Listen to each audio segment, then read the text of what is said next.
drive down the road.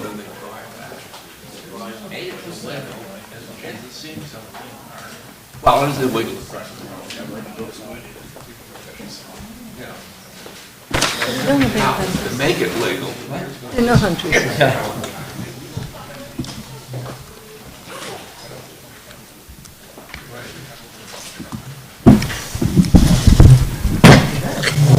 He does all the, I don't want that up he front. does all the talking. But if it, That's good. why can't that go over to Kelly's? What are you doing?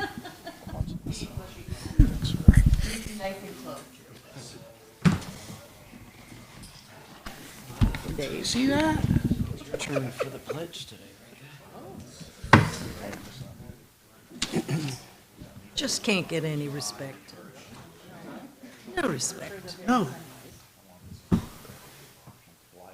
Last 3 meetings. It looks like most everybody is here, I guess. Board's all here.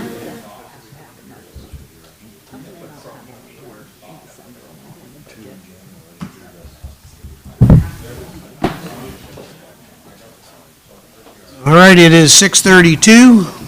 I will call the meeting to order. Please rise for the Pledge of Allegiance. Rika, I think it's your I turn. think it's my turn. I pledge allegiance to the flag of the United States of America and to the republic for which it stands, one nation, under God, indivisible, with liberty and justice for all. Thank you, Rika. Welcome, everybody. Select Board meeting, November 25th, 2024. Agenda review. Do any of the board members have any topics on the agenda they'd like to either reorganize, or is there anything you'd like to add at some point, perhaps under any other business? Hearing none. Comments from Select Board, Town Manager, and citizens, topics not on the agenda. Select Board, any comments? I'll just mention that I won't be here for the next meeting. And we were going to have a party. I know. Sorry. Dave? Rika, I got your email, and I think you copied the whole board, and it had to do with what I would only kind of classify as, and I'm agreeing completely with you, speed, it seems like. That things sometimes in our meetings move too fast. And I think you were concerned about lots of information being shared in a hurry that some of us who've sat here for a long time can refer to. And but I also agree with you on some other things about, it seems like our meetings have been, oh, we got to get this done because there's a deadline, and then the deadline does not materialize because the very next meeting or two down, well, all of a sudden it appears again like magic. So, thank you for your email, because I think we all need to remind each other that history is important, and we don't want to make like the same mistakes again twice or whatever, or referring to decisions that we might be making about the past. And you or Nate, and I don't even know about Kelly, could possibly know that information. Because unless you referred to all kinds of history of minutes of, I mean, I'm talking years of things that have happened. The second thing is, there was some questions that came up. I saw on a couple of recent postings that people have moved into town where they were looking for things to do, and somebody had referred them to recreation and things like that. And I would urge, I don't know if anybody's here from the Recreation Committee, but I would urge them to visit the website for the Mount Escutney area, because a couple of questions surfaced about that, about potentially skiing. They do have a T-bar now. It's become head and shoulders of an area, 4 seasons. So I would urge people to look at that, including our own recreation area. committee. So, that's it, Mike.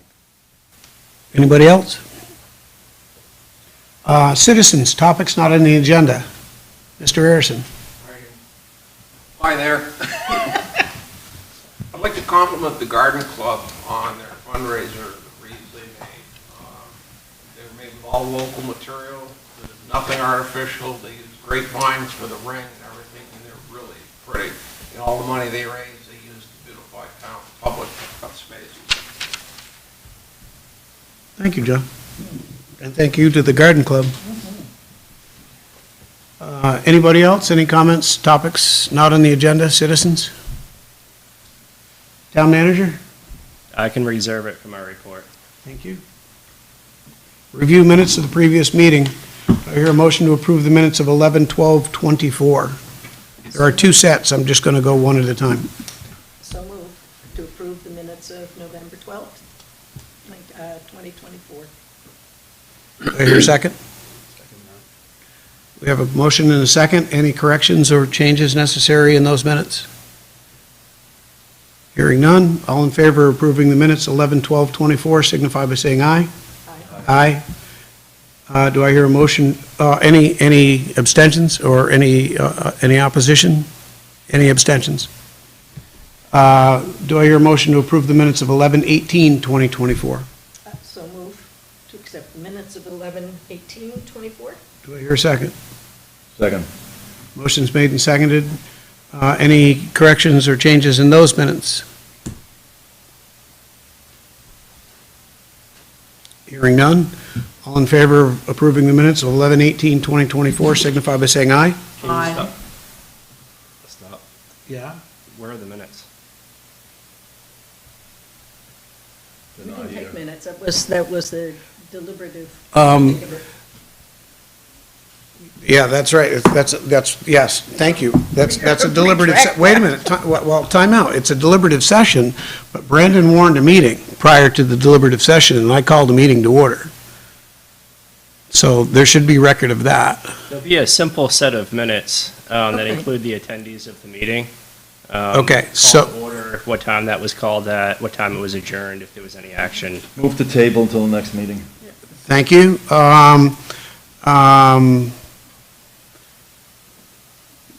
Well, I'll tell, yeah, I got to deal with the motion. We have a motion on the floor with a second. We have to deal with that motion first. So, motion to approve the minutes of 11/18/2024. We need to just deny that. That dissolves that motion, okay? So, motion to approve the minutes of 11/18/2024. All those in favor signify by saying aye. All opposed? Nay? Any abstentions? Okay, so we've resolved that motion. Now, Dave, you want to make a motion to table the minutes of 11/18/2024 to the next meeting. Do I hear a second to that motion? I'll second. Motion's been made and seconded. This is to table the minutes of 11/18 to the next meeting, which would be December 9th? Yep. All those in favor of the motion signify by saying, any discussion on the motion? Yes. So Rika kept those minutes, so if you can just print those and then forward them to the office, right? Yep. For us, because we didn't have a secretary. Yeah, that's correct, and it should be pretty short. Yes. And I did send you an email, Rika, with just like a template for those type of minutes, Oh, good. in case you want to use it. Okay, any further discussion? Hearing none, all in favor of tabling the minutes, 11/18/2024 to December the 9th, signify by saying aye. Aye. Any opposed? Any abstentions? Motion carries. Thank you. Thank you, Brandon. Public hearing, interim zoning bylaw, section 4.2.1, child daycare. Notice of a public hearing, Martin Memorial Hall, 5259 Route 5, Ascutney, Vermont, 05030, remote option. Zoom details below, Monday, November 25th, 2024 at 6:30 PM. A A public hearing before the Weathersfield Select Board will be held at the town office in Ascutney on Monday, November 25th at 6:30 PM to consider the adoption of the following proposed interim zoning bylaw. Statement of purpose. The purpose of the proposed interim zoning bylaw is to allow child care homes to care for the number of children permitted in the Vermont Child Care Licensing Regulations. Currently, child care homes are limited to 6 full-time and 4 part-time children. Geographic areas affected. All lands within the town of Weathersfield are affected by these amendments. Section headings, Section 4.2.1, Child Daycare. The above application is available for inspection in the town office in Ascutney. Persons wishing to be heard and participate in the hearing may do so in person or be represented by an agent or an attorney. Communications about the above amendments may be filed in writing with the land use administrator or at the hearing. Due to public demand and COVID-19, the town has changed its public meeting platform from GoToMeeting to Zoom. For computer access, please go to this website where you will find instructions and links to enter the meeting. I'm not going to read the link out loud now. If somebody isn't already there, they're not going to hear it anyway. And then the rest of you are already here. To join any public meeting via phone, dial 929-205-6099 when prompted and enter the meeting ID. You will not have a participant ID. Please press hashtag when prompted to skip this section. The passcode for all meetings is 8021. I'm going to press hashtag now.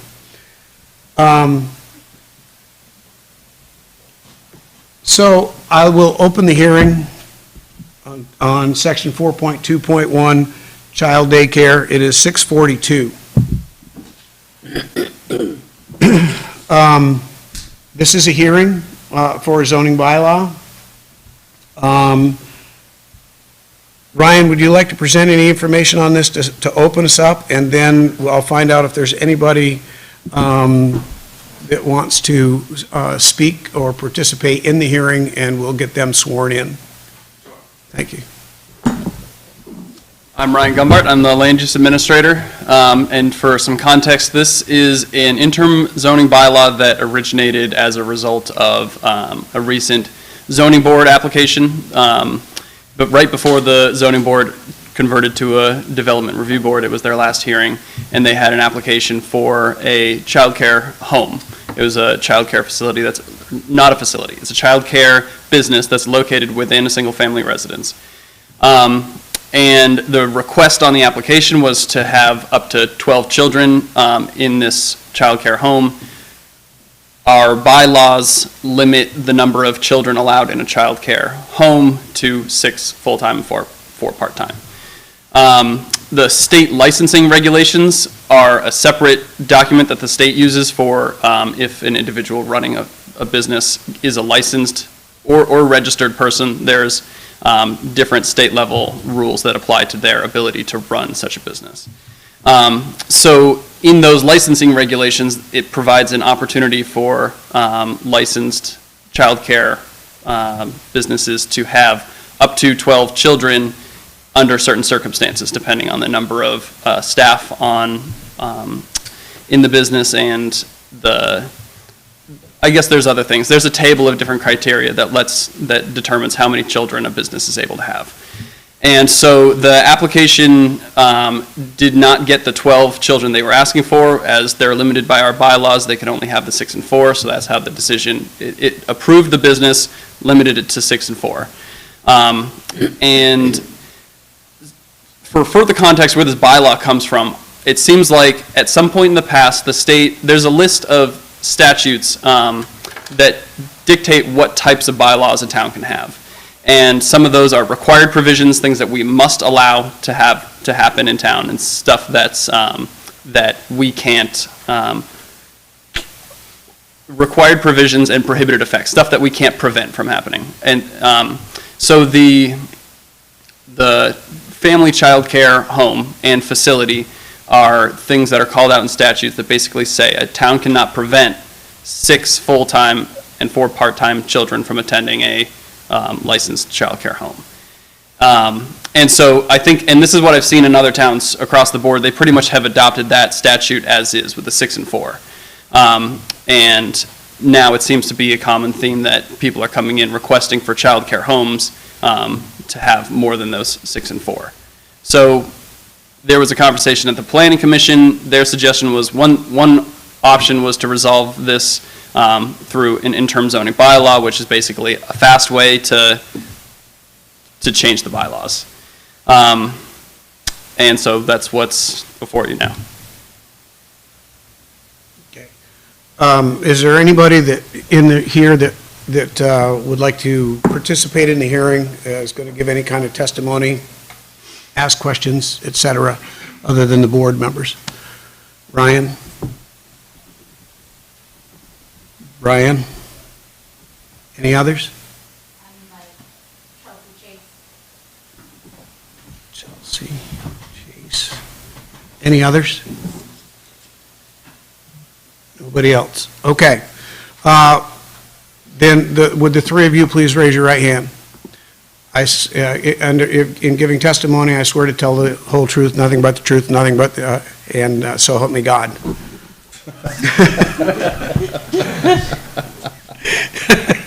Keeping it short and sweet. Well, I don't have the script in front of me on it. Well, evidently. That was like early. Okay, any testimony that I give in this hearing shall be the truth to the best of my knowledge. So help me God. I do. Thank you. Is that better, Dave? I don't know, I just was like, what? And watch, he's gonna marry you next. I'm not a JP, I can't do No, that. you said I do, I heard that. I heard that down there, you said I do. Okay. All right, next. I had a question that I didn't hear in your statement, Ryan, and that was in regards to the statute. The previous statute that set up the bylaw that we currently have, did that statute change?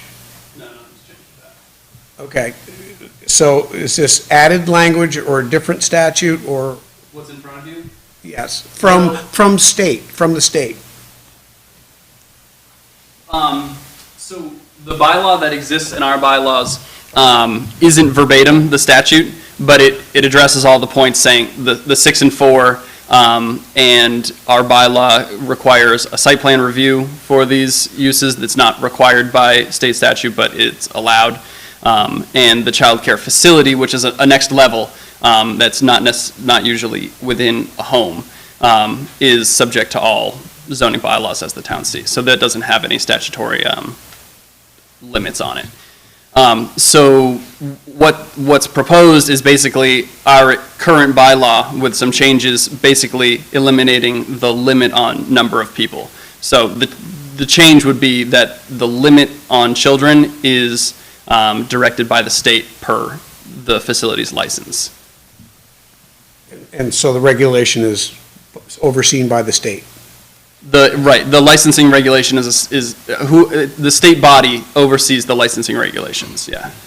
Okay. And whether something has changed in the licensing regulations recently, I don't know. Yeah. All right, thank you. All right, anybody else wish to address this? Brian Rosenberg. So I'm Brian Bosenberg, I'm Vice Chair of the Planning Commission. We took this matter up a number of weeks ago, and what's in front of you tonight is what we prepared. The Planning Commission fully supports this, and this brings this interim bylaw, or the new bylaw, into compliance with what the state regulations are. So that's essentially it. It was a pretty short discussion at the board level, and everybody is in favor of it. That's a member of our commission. How did the commission come to decide to review this? There was an application that was in front of the Development Review Board, and it was approved for only 6. The applicant wanted more than 6. The applicant actually appeared in front of the Planning Commission and pointed out to us that our current bylaw wasn't in compliance with the state regulations, hence that's how this was generated. Thank you. Any questions for Mr. Bosenberg? Dave? I would like to see the minutes of the planning commission, because I spoke with a planning commission member at 5 o'clock who said that this was not taken up, so I'm a little confused at that. But for me, and I don't know whether you want board members to ask questions about this or not, because I just listened to, I'm going to stop you for a minute, Dave. I'm a member of the Planning Commission, and I was there, and I recall it being brought before the commission to discuss this. So I don't know who you talked to. We might want you to release that. Howard Beach. Would you like, I asked just to see the minutes perhaps of that, whether the Planning Commission formally took this up or took. I believe there was a vote at the Planning Commission with Howard Beach was a member, was a present member and voted in favor And that's, of the action to send it here. that's correct. Mr. Beach participated in the meeting, so I don't know where the disconnect was, because we had, a fairly lengthy discussion about this, and, and the other question was brought up in general was, well, what other bylaws aren't in compliance with the state regulation as a general question because of this, too.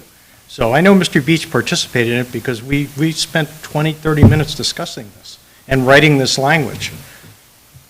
And we all... Well, I mean, you can place yourself in my position, because I only received, I didn't ask, I just, I know Howard, I asked him a question about this particular zoning bylaw for tonight, trying to do some homework. And when I got told that, what am I supposed to say? Sure, I would agree. I would have the same response, but I do remember Mr. Beach participating in the meeting, and if I remember correctly, he voted in favor for this interim bylaw that you see in front of you tonight. So I don't know what happened there. I don't have any idea. Brandon, town managers asked for the floor. Brandon? So the planning commission meetings from October 21st, 24 up on the screen, Mr. Beach moved that motion. What date is that? October 21st? I don't know why. I have So no idea Mr. why. Beach moved to send the interim zoning bylaw as amendment to the select board for adoption. Mr. Ainley seconded, and then it was, It's a mystery to me, but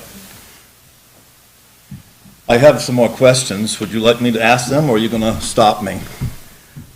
Well, I felt it was important to stop you there because I was present, and I know that I don't know where Mr. Beach was coming from, and I think the minutes clearly, Nothing to do with that. that's fine.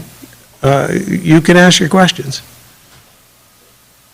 This, to me, though, and my first question is then who, because I was only going on the information that I received, and I tried to review a little bit of this, when I saw that much language being crossed off and new language being proposed, the first question in my mind was, who did that?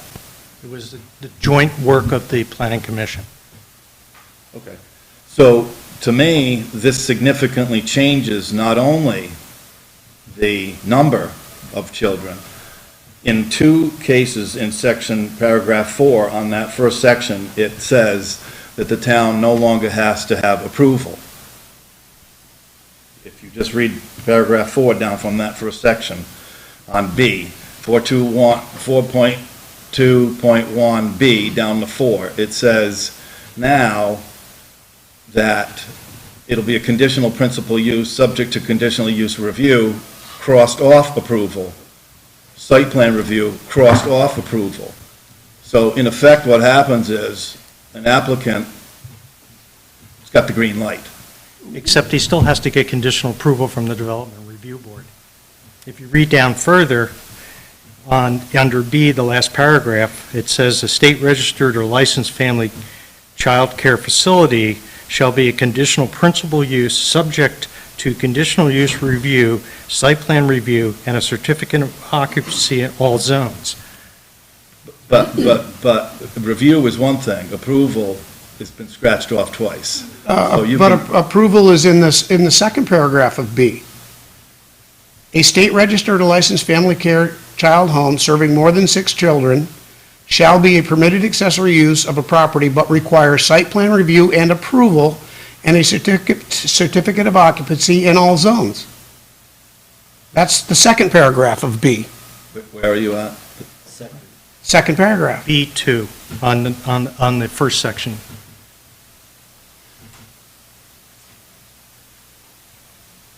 So the Development Review Board has to approve this. This is not a green light. maybe my copy doesn't say, read that again. Where are you at? B. I'm under family care. I'm on page home. 10 of 68, Dave. Yes, 4.2, daycare child facilities. yes, B, yep, second paragraph, a state registered or licensed family. yes. Serving more than 6 children shall be permitted. Yes. Okay, so you've kept, then my question would be, why would you not, why did you scratch out approval on the other 2 lines on the 4th paragraph? I don't know, wordsmithing, Ryan? Sure. So just basically to align with the language of our bylaws, so we have sections such as site plan review. It's the title of it's not site plan approval. And within that section, basically all these applications that are subject to the review go to the board for approval or denial. So the procedures within that, are laid out in those sections. Okay. But basically, this is just saying if an application comes in, it needs to be reviewed by the board. So, next question then, because, and I've listened, I have attended some of these planning board meetings, and Mike knows that, and I really appreciate the 5 different points of view trying to come together on some of these things. But I've also listened to the zoning board meetings, and been a few of those, and when they get into a situation where they need to make a decision, that they have been screaming over the last years for clarification on some of these things. So would the conditions then be laid out somewhere? Where would they be found for approval, or whatever the criteria would be met in town? Where would that be? Where would they get their information from? For evaluating the site plan review, Or occupancy or approval? it would be in the site plan review section that lays out the criteria that an applicant needs to meet.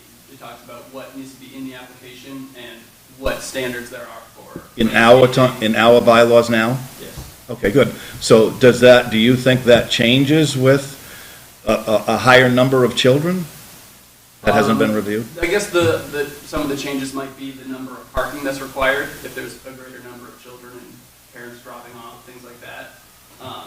Things like lighting aren't really affected by number of children.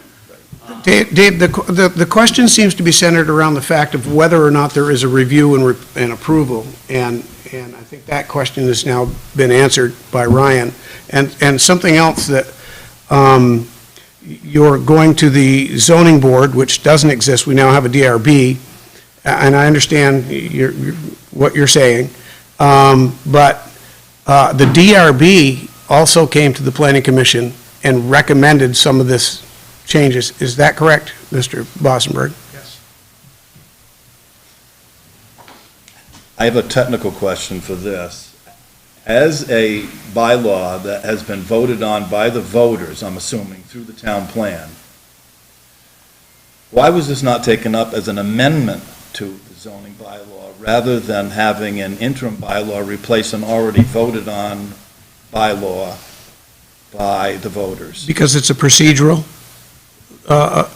tool that's been given to the planning commission, which, and that was the first problem that we had to cross at the planning commission. When you look at the state statute on interim zoning bylaws, they are for economic purpose, emergency purpose. The interim zoning bylaw is used to correct something that needs correction, and it needs to be corrected fairly quickly. So the legislature gave that latitude to the planning commission to do that. In this case, it does fit into several of those categories. And that's the reason the planning commission took the steps that it did and recommended this interim zoning bylaw be approved. So what is the definition of an interim zoning bylaw versus a regular zoning bylaw? An interim zoning bylaw is only good for 2 years and has to be adopted. It comes into place, and I think if you don't address it, it automatically stays.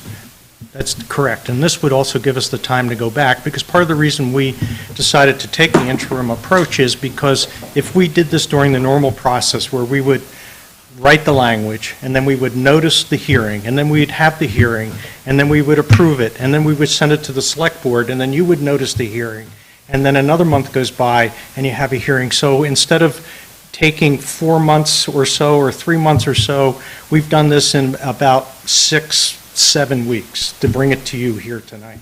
Correct. since we have an ongoing application in town, a business that wants to get up and started and running, we felt from an economic perspective and to help small business, this was the right path in this situation. This also gives the Planning Commission now a chance to go back when we have time to officially amend this and make this a regular part of our bylaws. And it might be worth pointing out also that this is not actually a new business. It's a new location for an existing business. Stand This corrected. is somebody who moved, they had the business under the original bylaw. They bought another house and they're moving. And I'll let the owner speak to that. That would be Chelsea, whenever she's ready, or if you have any more questions for Brian. I just feel as though we've had other issues come forward in the town in the past, and despite what the state says on a variety of topics about what they think, we haven't jumped to do this. That's not true. Okay? This is not the first time we've done an interim zoning bylaw. Okay, can you refresh my memory then, tell me? Ryan, can you, what was, There was an interim zoning bylaw on noise. That was the most recent one and I think there's probably been 3. I don't remember exactly what they were, but I have them in the record. Basically, all 3 of them were enacted as interim bylaws, and then after the 2-year period, they were fully adopted as regular bylaws. Do you know what year that was? I don't. I think the noise one I believe it was an interim bylaw with 5 years or so ago. It was, when I started 3 years ago in the bylaws, it still had interim bylaw, and then fully adopted date right there. So indicated it was somewhat recent, but I don't have a list. The only noise bylaw that I'm aware of was when Destiny, the nightclub, was running, and we actually had quite a spell with that from neighbors. But we're going back about Yeah. 15, 20 I'm sure years. that there was a noise bylaw existing, and then there's probably an interim bylaw that modified it. I'm not even sure of the relevance of whether we did or didn't do it in the past. There's a reason the state created the interim zoning bylaw, and I believe that our planning commission and zoning department, and with the assistance of the DRB, who wanted the clarification, they're the ones that brought this forward. So, Well, I think my understanding, maybe what Dave is asking is trying to understand situations where you would not take this route, even though they're economic in nature, right? Because you would be setting a precedent. That's what I'm kind of thinking through. This is my first time doing any of this, right? And just, well, I guess in answer to that, I would have to say that if we've done 3 other interim zoning bylaws, I've been involved with the planning commission for approximately 16 years, and there's only been 3 of these, so it doesn't seem like that's the case. was there a situation, Dave, that you were thinking of? Well, The board suppose- did not go that direction? I don't think economic impact has anything to do with it at all. It's in the statute. Not for me. Well, you didn't write the statute. Can I just clear my thoughts? Are we going to have another meeting like this again? Because it's important for me to get my point across. And if I'm going to get recognized, that's fine. If I'm not, then I'm just going to sit here and vote accordingly. You have the floor, Mr. Fuller. Well, I don't think it's just economics, Nate. I think that I think it's important that it go through the planning process like it was, and I get everybody's thought about what they're trying to do here because of the state urgency. But the state has other things as well, like renewable energy and agriculture and everything, and we don't run to change the zoning bylaws to allow a farm right here in Martin Hall. And I don't know where to go with this, because now it seems like we're going to be asked to vote on this bylaw, to adopt the interim bylaw tonight, and then it will go back to the planning board. Heaven help the applicant if you come up with something that you grant approval for, and then you must rescind that approval after you find out more information. That would be the danger. I don't know what that is, but it's realistic. So my, Well, somebody just said that asked it for it to be approved. Then we're gonna go back and write the language. Well, I don't know what will appear, maybe nothing will appear, but suppose something appears and then an applicant comes in and gets the okay to do something now, but then it turns out later, I'm sorry. But this zoning bylaw doesn't do that, Dave. What would get changed in this zoning bylaw? I don't have any idea, but I just heard that the reason the interim bylaw would be accepted is because the language would be approved as written, and then it would go back. So what is the approval? I heard. What is the approval you're talking about? What is that? What is- The potential applicant. Approval of what? To go forward with their request, which is an applicant. See, this is where I struggle with your approach to this, Dave. Being a member of the Planning Commission, I understand the law and how the law proceeds forward. This zoning bylaw, the only thing this interim zoning bylaw does is reclassify this to allow for more students, for more kids, Yes. okay? Beyond that, within the approval process, are all the standards that are in the zoning bylaws. This doesn't change any of that. And it doesn't really address any of that. It only addresses what's right here in this language. But I heard Brian say that they were going to go back to the planning board to write out the other words. Now, maybe that won't happen. Maybe these words are good enough. so let me just, 2 points here. One is, we spent considerable time debating the merits of this. And then we spent considerable time writing the language. I think if you went back and polled the board today, the language would not change. Because again, part of the reason for doing this was to bring this into alignment with the state regs. Because we weren't in alignment with the state regs. We said 6, state says you can have more than 6. That creates a problem. So we're bringing this into alignment with the state regs, and I would be really surprised if we went back and rewrote this, because really the essence of this is pretty simplistic. There isn't really much more that you would add to this, because also, as Ryan has pointed out, we have all the checks and balances in our other regulations for lighting and for all the other things that go into this. So I'm very confident that this language, I mean, maybe we'll wordsmith a word or two there or add approval to the second line, as you pointed out, Mr. Fuller, that was missing. But I think it would pretty much is going to, what you see now, when you see this again in 18 months or a year, I would be surprised if it changes. And one other point, Dave, you said that it's a state emergency of some sort. This isn't to deal with a state emergency. This is to deal with a resident in our town that chose to move and would like to expand their business. That is their income and their livelihood. That might be an emergency to them. I don't see where it's an emergency to the state. We're not handling something, that's state level. It's local. This is local. Well, they seem to be doing an awful lot of talking about what is really important, affordable housing and childcare services and whatever, renewable energy. That's just in the news like all the time.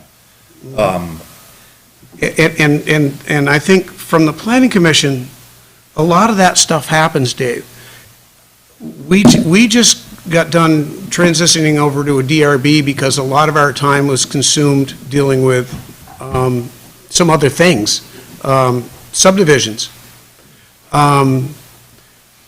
When DeForest was the zoning administrator, she talked about going to a DRB so that the Planning Commission could focus solely on legislation. Well, another part of the legislation we have to focus on is the town plan, and there are state requirements for that on how often that has to be renewed and readopted. We're coming up on that as well. So the Planning Commission has had a lot of time tied up in the updates required by the state for the town plan. So some of these things that change at the state level like this that deal with zoning bylaws or permitting within the zoning bylaw documents, they slip by us, as we're busy with other things that we have to do. And this came to our attention because the DRB also dealt with another permit, I believe, earlier this year that dealt with the same issue. And they felt it was important to come to us and recommend something be done about it. This is the fastest way to get that done for the residents of Weathersfield. And Ryan's got his hand up, so, Ryan? So just to bring it back to where this originated, so the state has their goals and all those things, such as childcare, but this really originated as a local issue. And we had an application before for family childcare. They ran into that same 6 and 4 thing. And then again, it came up, and basically the DRB didn't have a concern with the number of children that was requested. They just simply couldn't approve it for 12 because their bylaws don't allow for that. So what their goal was to allow for those 2 extra children, going from 6 and 4, 10 total children, to allowing for the 12 if that's what's requested and that's what's permitted with their license. So it's a pretty minor change in the bylaw in that it just takes away the cap on the children to be regulated by the license. And the review process hasn't changed, and any of the details about the language hasn't changed, other than that cap on children is, instead of being limited by the 6 and 4 that's in there now, it would be limited by the license that they obtain. They might obtain a license that only allows for 6 and 4, or I don't know how those different numbers come out, but that's really the change that's proposed. And so, as whether or not this is an urgent enough issue to warrant an interim zoning bylaw is up for debate, and we can discuss that. But I think if it wasn't, it would likely have come to this board the same language, just probably a month or 2 later. And we recognize that there's a lack of childcare in our town or in abutting towns.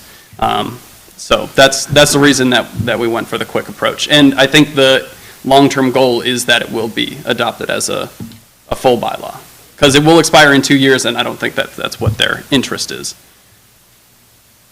So. Any other questions from anybody? Was there, so I saw that you pulled up the minutes of 10/21 of the Planning Commission. Was that the only time? I'm glad that I found out new information here.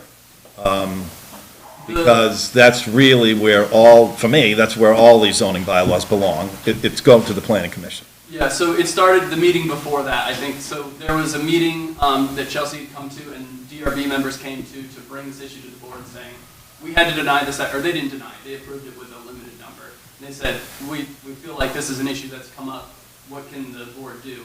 And so it wasn't even really a discussion about whether it should be an interim bylaw or a full zoning bylaw. Until after they kind of come to the decision that the Planning Commission did not feel that the 6 and 4 was necessary for the sake of the community. I guess the other thing is, we're working on the town plan right now, and it talks about some of the different, in the economic development section, some of the different uses that the town desired, and the major subject that's in there is home-based businesses and occupations. So this being one of those like highly preferred businesses that the town can support, I think it fits with the town plan that we have. I just want to stay focused on this zoning bylaw. So what is the date of the minutes that you've just pulled up? So we have 10/7 and 10/21 meeting minutes. Okay, I'm done. Because if you read some of that, the Planning Commission directed the land use administrator to go work with the zoning, whatever. Well, I didn't have that. The lengthy conversation was What's the it do? meeting before the vote happened. We probably talked for 45 minutes about it. Yeah, but if you read those minutes, that's from the 7th? Yep. And then you read the minutes of the 21st, which I skimmed, and not that slow. I'm done. And for full disclosure, I was involved in the 10/7 meeting. I was absent on the 10/21 meeting. I did not participate in the final vote to send this language here. But the language was discussed in the 21st meeting. The Yeah. language change. Yeah, which I is wasn't more than- there for that, which is though. more than the 7th, about the 7th minutes just said, please go work with the land use administrator and see what happens. Then 3 weeks went by, and then the language changed. And I'll take this opportunity, Dave, to apologize to you and to the people that are here. I get a little bit frustrated, and I get a little, somebody used a term with me once before, passionate. I am involved in this, and I know more about it than most of the people on the board, but that's no excuse for taking that approach, so I apologize. And I know that's happened because you have been on the planning commission like for a long time. And so this is already a done deal, and then it only comes to us because we don't know. I know that. Yep. Any further questions or statements? Chelsea, you didn't get a chance to speak. Would you like to speak to this before we? I guess I just wanted to be here to answer any questions. I brought regulations with me. I wasn't sure if there was anything that needed clarification. Anything from anybody? Any clarification needed at this point? Okay. I guess I will say something. Go ahead. I wanted to say that the reason that we moved and bought another house in town was to expand my business, was to offer more childcare slots in our town. It's a really underserved population, our kids under 5, in our town and also in the towns around us. We're really at an emergent level with hardly any infant or toddler care, and so my expansion is adding a classroom to add infants and toddlers to my program. I have been operating in our town for almost 8 years. I was on Butterfield Hill before, and now have moved onto 131. For me, it's definitely an emergent issue. I've had a lot of hoops to jump through and did not anticipate that zoning was going to be the biggest one. I've gone through wastewater already, which is huge in a residence that doesn't have public water. I've gone through, the state licensing, not all the way done because I need a zoning permit. I do need one to operate. So it's certainly not just, a change of a little bit of language for me, but actually, providing me with what I need. We have a number of families in town where they cannot have both parents working because they're sitting on my waiting list to have childcare. So it's emergent for those families as well that are trying to make a living and not rely on our tax dollars to do so. But I did want to be here to answer questions, if there were specific questions that I could answer. Any questions? Is the board ready to move into a decision on this? Okay. Are you here? No more questions? No more statements? I declare the hearing closed, 7:18. Do I hear a motion to approve the interim zoning bylaw 4.2.1 for child daycare? We have a motion. Do we have a second? I'll second. Motion's been made and seconded. Any discussion on the motion? Hearing none. All in favor of the motion signify by saying aye. Aye. Any opposed? Any abstentions? The motion carries. It's unanimous. The interim zoning bylaw is adopted. Thank you all. And again, I apologize for my cadness or whatever it qualifies for. Well, yeah, but it's, yeah. Okay, next on the agenda. Thank you, Brian. Good night. Chelsea, thank you.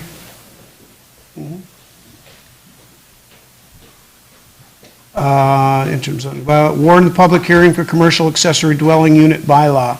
This is just setting a date for our next hearing for a zoning bylaw. This is a zoning bylaw prepared by the Planning Commission. We've spent probably about, a year and a half on this one, right? So, anyway, so we just need a date. Ryan, Brandon, what do you see for that? I'd like to set it in January if that lines up with, we can't warn it for the 9th. and we couldn't have it in December unless we had a special meeting. Let me ask this, in regard to January, where do you see us being wrapped up on the budgets?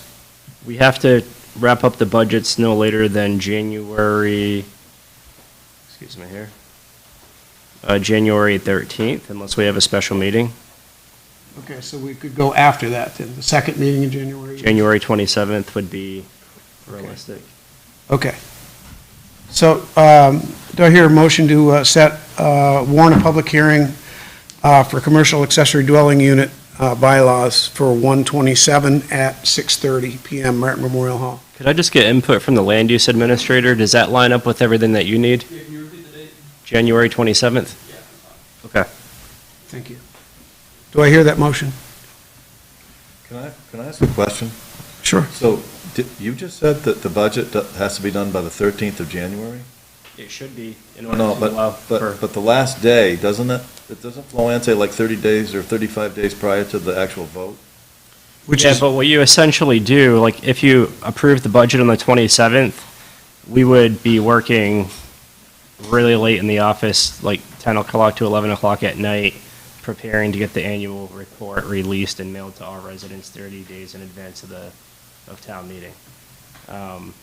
So it'd be helpful if the board could have the budget done no later than the 13th, Do you know what? or have a special meeting by the 24th. yeah, you're, Well, no, normally, it's around the 25th of January for every year. It doesn't really matter what year, because the town clerk sets the days. That's why I was confused when you said the last day that we could do the budget would be the 13th of January.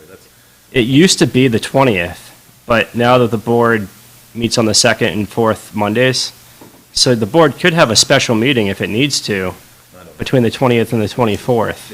I was just questioning the dates, not the hearing date. I was just thinking the budget. but I think he's right. I think it changed by about 7 days, based on our changing from 1 to 3 to 2 to 4. The first and third First and- Mondays. Yeah. Oh, So, and now we're second and fourth, so if we went to that fourth, we'd be cutting it pretty close. I don't have a problem making whatever motion you want to do for the hearing for this, because it's already gone through the planning board process. Yes. So that's fine, whatever date you want. Do we have a second? I stated the motion. Nathan seconded the motion. So the motion is to set public hearing, warn a public hearing for commercial accessory dwelling unit bylaw for 1/27/2025 at 6:30 at Martin Memorial Hall. Any further discussion on, any discussion on the motion? Hearing none, all in favor signify by saying aye. Aye. Any opposed? Any abstentions? So there, that sets the hearing for that. Thank you for that. And now we get into the fiscal year '26 budget. Brendan, I'll turn it over to you. Ryan, thank you for your time tonight. Thanks, Ryan. I think he's going to stick around for ARPA, Okay, if you don't mind. I don't mind. Sure, I'll stick around. Oh, no, actually, you really don't need to if you don't want. I was thinking I might join online. Okay. Yeah, I think that's fine, That's because a little bit out. we discussed that beforehand. Okay. All right. Okay, good night, Ryan.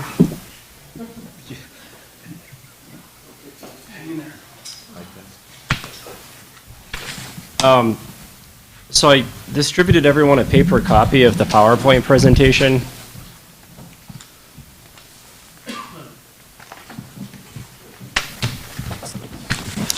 Does everybody have a copy of that?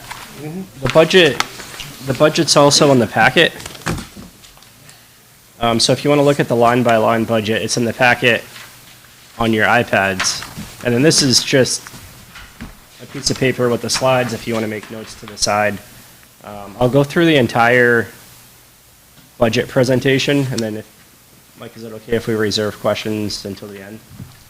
Yes. Okay. Everybody okay with that? Okay. So in the last meeting, I released the draft budget. I was not ready to present. I was showing the board basically where I was at that point. Wasn't ready for questions, decided to answer some questions at that time.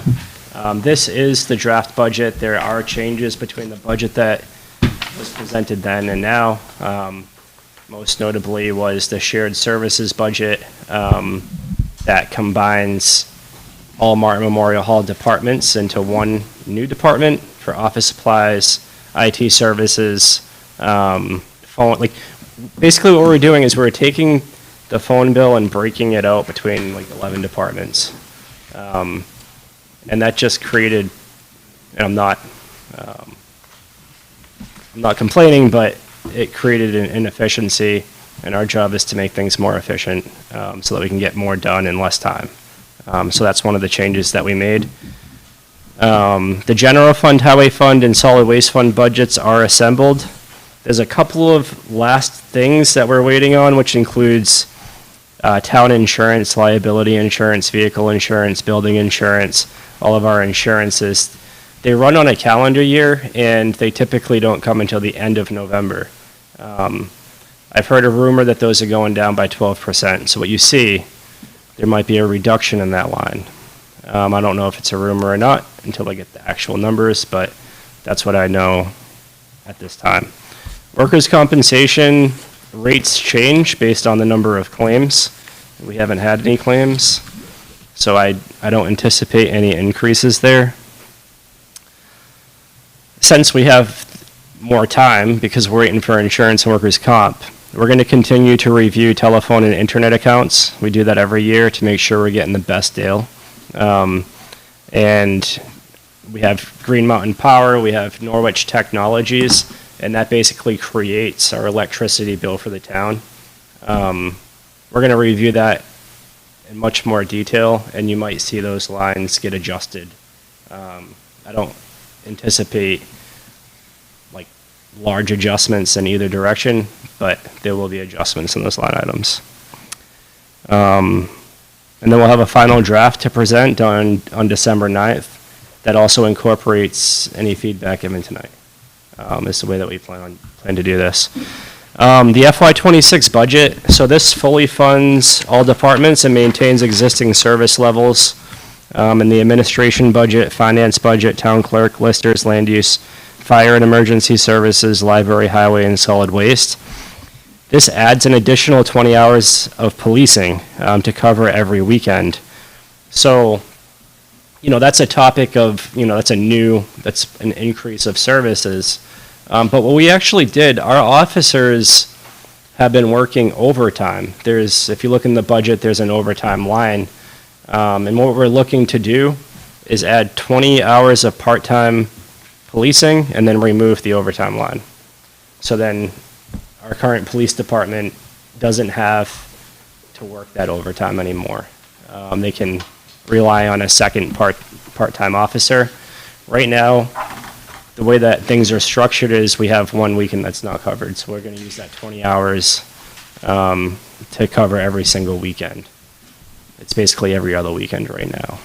And when you look at the budget, we accomplished this with a 1.6% bottom line increase in the police department budget. This creates a more efficient fire and emergency services budget, combining 3 budgets into one fire and emergency services budget. So when you look at the budget, you'll see station number 1, you'll see station number 2 for 3 different expenditure categories. Otherwise, everything else is shared. The fire department committee, consisting of the chiefs of both departments, the deputy chiefs and captains, and it's not an official committee appointed by the board.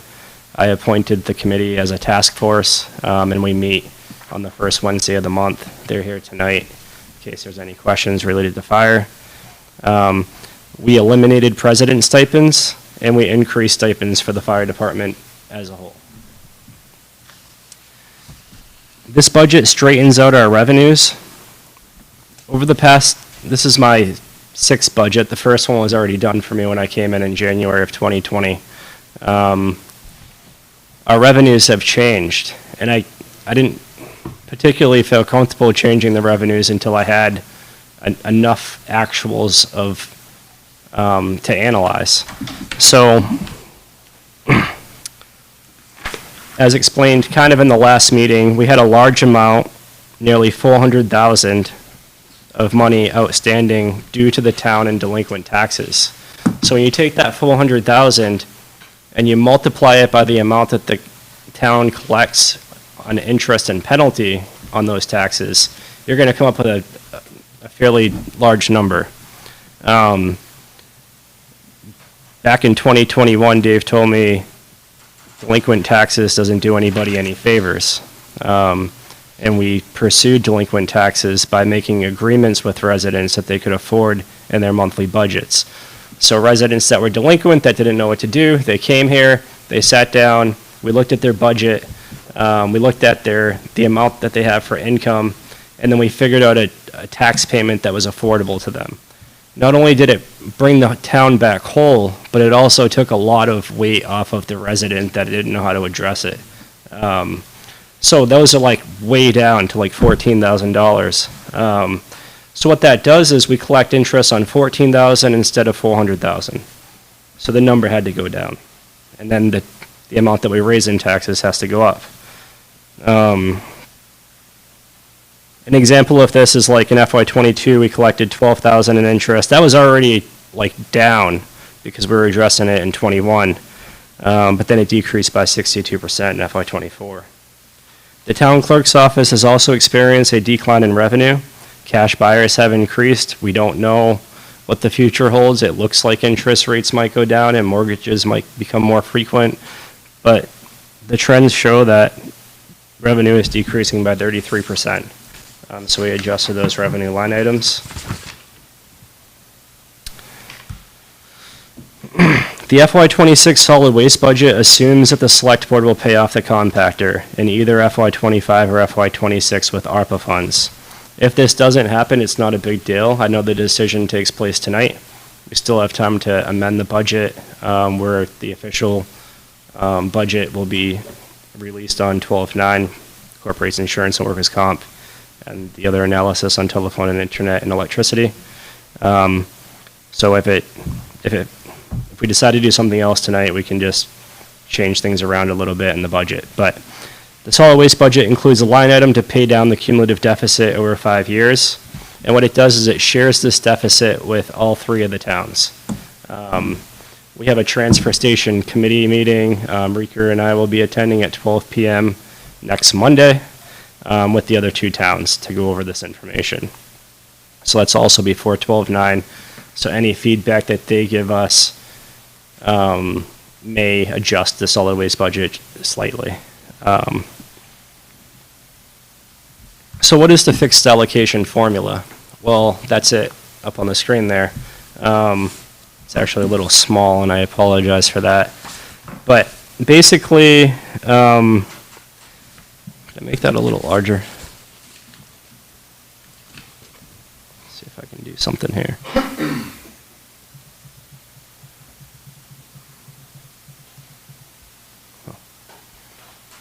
I don't know why this is coming out like this, but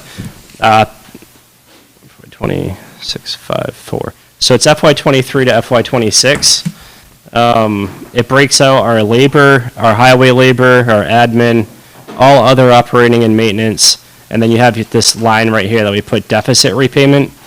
So the total fixed cost of the transfer station FY26 is $181,000. That includes that deficit repayment. And then down here, Weathersfield, what we did when we made our agreement is we decided which parcels of land, which parcels per town would be incorporated into the formula. So Weathersfield would be 1295 divided by 2359, and then you multiply it by the total fixed budget for the transfer station, and that gives Weathersfield's allocation right here. And the same is true for Reading and West Windsor. So all allocations would increase, but it would make the transfer station whole over 5 years.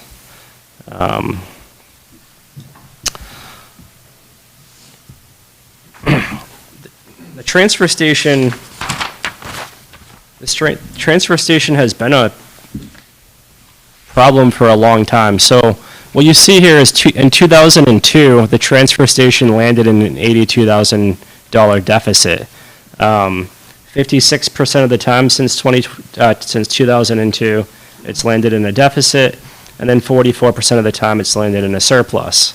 I think I think this budget stops that. I think we're gonna start getting the margin down a lot smaller with this budget, if it's approved, because it really breaks things out and analyzes our fixed and variable expenses to the extent where they're nearly right on, like, if I showed you guys the analysis, and I can print that out, it gets it really close. I would say within a plus or minus $2,500 range. So, as you can see, since 2002, like it landed in a surplus of $47,000 in 2012. That was the high, and the largest deficit was $82,000 in 2002. The closest it's ever been was in 2004, where it landed at $32.93. On average, over the past 20 years, it's been negative $78.42 year over year. In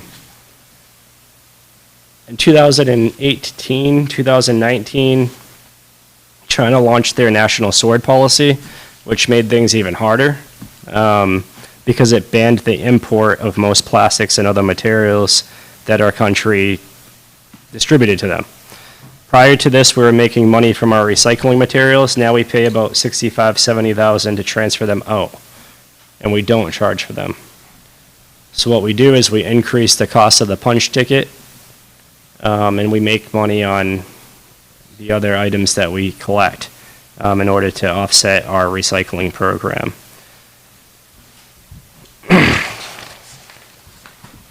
Fund balances.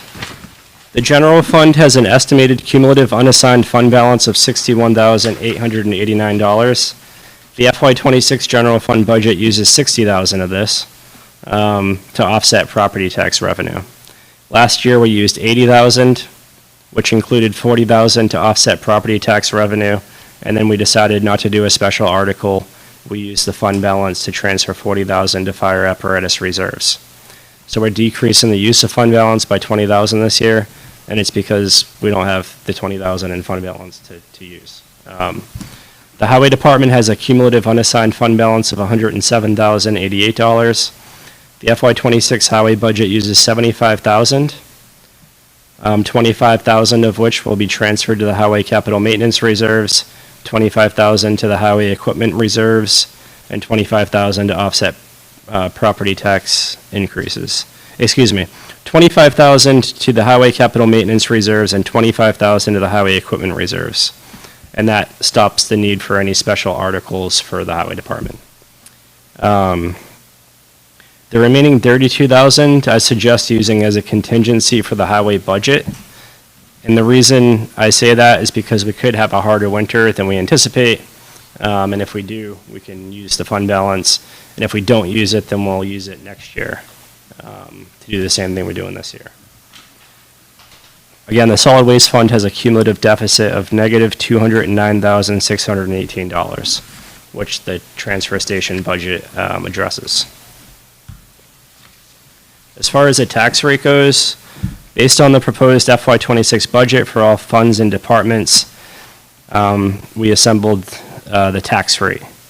And this tax rate shows what taxes would be if the grand list didn't change, which we know the grand list will change. But it shows off the current grand list. So as shown on the municipal tax rate calculation on the in the packet, the tax rate would increase by 3.5 cents. So what does that do? So on 3.5 cents, on per $100,000 of property value, it would increase $35 annually, or $8.75 quarterly. So if you have a property valued at $250,000, the increase would be $87.50 annually, or $21.87 quarterly. Typically, the grand list increases each year, and what we will present now is higher than what it will be. For example, last year we estimated an $18 increase in property taxes per $100,000 of property valuation, which was based on the grand list at that time. In July, when we set the tax rate, it was $13 per $100,000. Sorry, that was a lot of information. I'm done. I'm going to jump in with just a word of caution on your very last statement. And this comes back to what we know about the CLA, right, Dave? If that CLA takes another jump down. I'm talking municipal taxes. It doesn't have the school tax in this yet. I understand that, but the CLA, if the CLA goes down, then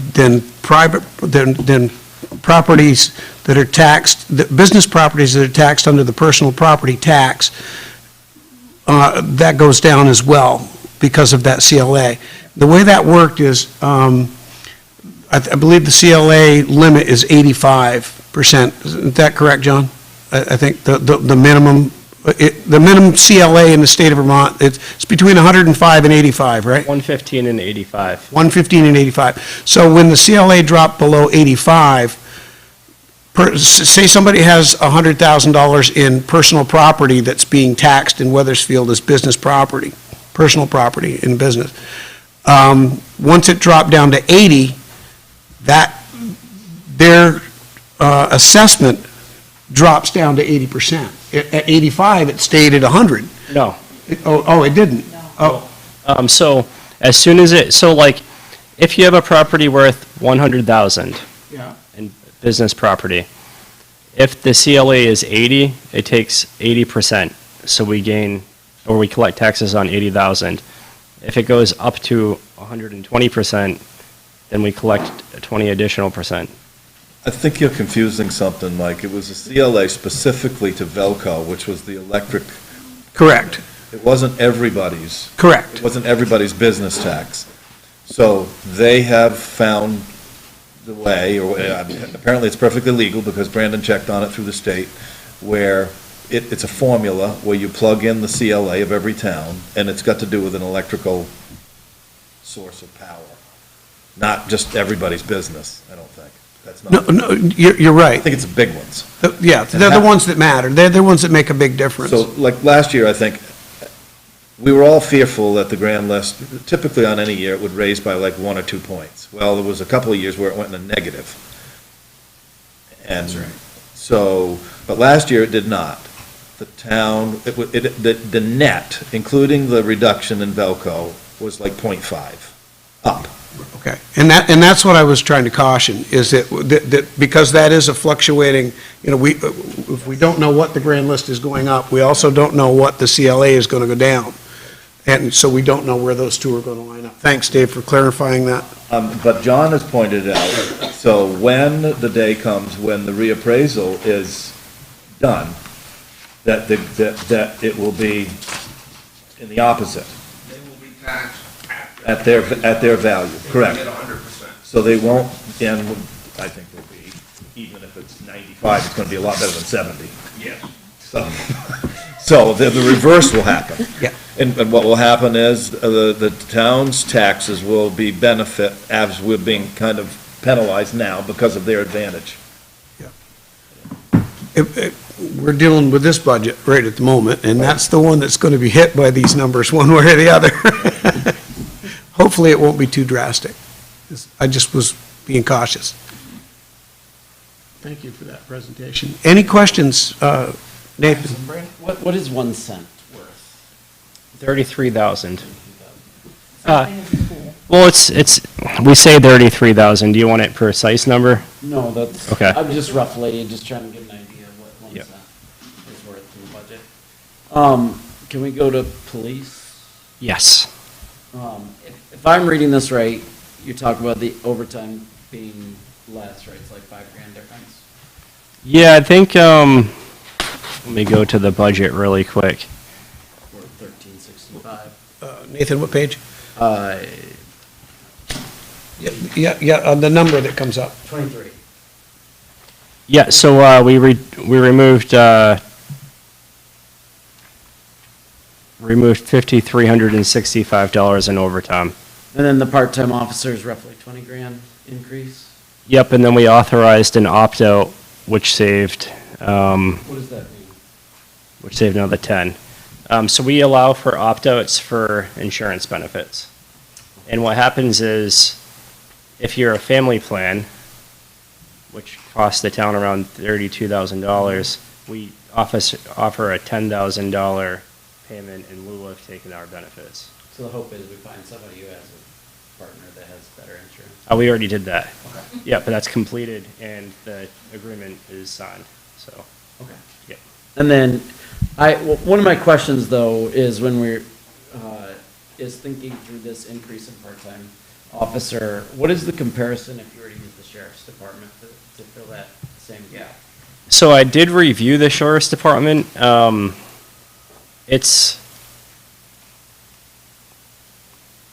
think it's a different subject to discuss as an agenda item, if we want to go down that road, but, I guess my only thinking is if we're trying to fill a weekend gap, right?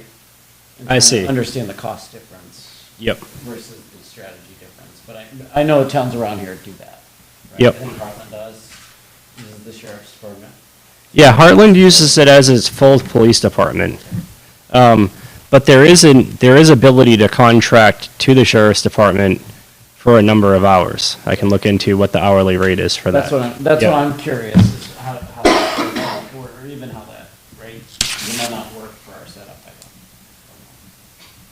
know. Yeah, I'll definitely look into the hourly rate for the sheriff's department. Are you all set? John Harrison had his hand up. Excuse me, what's the significance of the yellow highlights? That's when I can look it up. So the yellow highlighted items are the items that I called out in the memo that still require information we haven't received that information yet. So the purpose of highlighting it is just to let everybody know that last year's number is plugged in there as a stabilizer, but that number will change towards the end of November when we receive the information. I actually anticipate it may go down, but I don't want to misspeak. But I've heard 12% reduction. Insurance ever gone down. My health insurance and stuff isn't going down, but that's just me. We'll see on December 9th. But I guess I have a Go ahead. prior question. Can you just explain what the president's stipend that went away is and what the fire department stipends are? Because it looks like it went down by, what, 1,300? And then it goes up by 13,000-ish, 16,000-ish? yeah, so the president stipend, so each nonprofit fire department has a president. And right now, the chief and the president are the same person. So we decided to do away with the president's stipend in an effort to increase or offset some of the fire department stipends. And the fire department stipends will be distributed to the fire department. Just real quick, when you say "we," could you explain who "we" is? The fire department committee and I, which is, again, the 2 fire chiefs, deputy chiefs, and captains from both fire departments. So those are like stipends to our firefighters, is that Yes. the idea? Yep. Okay.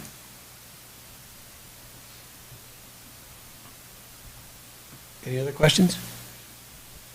Anybody else?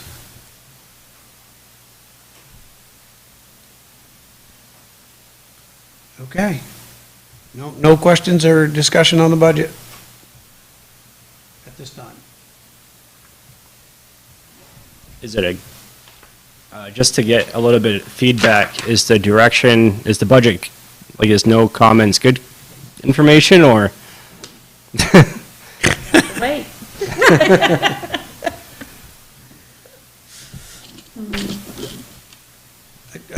I mean, I'm trying to, what do I want to say here? I guess it really depends on what those changes are that we don't have numbers for at this point in time. I do know that there's other numbers that change after we vote. There's still other numbers that change that come in from the state. But we never really get much opportunity to do anything with those. It's already after the fact. We get some of those late. Yeah, like local education is based on, that's one of the numbers I can't calculate, which is, let's see here. It's on the top in the tax rate. That's another one that's highlighted, John. And I have to wait for the homestead and non-homestead tax rates to come out in order to calculate that. Right. I do like they put the fire department budget into one. It seems like it makes sense to me. I like that as a strategy. Okay. That's feedback here. Thank you. I never thought of it, but when it happened, I was like, we're not looking at two of the same thing, basically. No, it makes a lot of sense. Yeah. Do away with the redundancy. So no other comments or questions for the town manager on the budget? That covers all of the fiscal year 26 budget for tonight, I guess. I know you're looking for some sort of guidance, but I guess. I mean, I think it's a good budget. I'll give you the final draft on the 9th. I plan on meeting with the budget committee this Wednesday at 6:30 PM to get their input on the budget as well. So we also have a transfer station committee meeting. So there's still feedback out there to collect. But yeah, I'm ready to move. Conceptually, it's hard because the school budget also drives the tax rate, right? And it's It trying to does. put the two pieces together to look at the impact on the tax burden, right? Yep. Yeah. And they think they have to work somewhat in tandem, right? Because if one is going way up for some uncontrolled reason, Yep. then the other one has to be thinking about what people can afford, right? Yep. And that's why some of this is nebulous this early. Do we know where the school budget's coming in, out of curiosity? I have not heard anything. Typically, Brian and I will meet in December. Last year, we met with the supervisory union and Brian, separately, actually, I believe. But yeah, we do take that into consideration.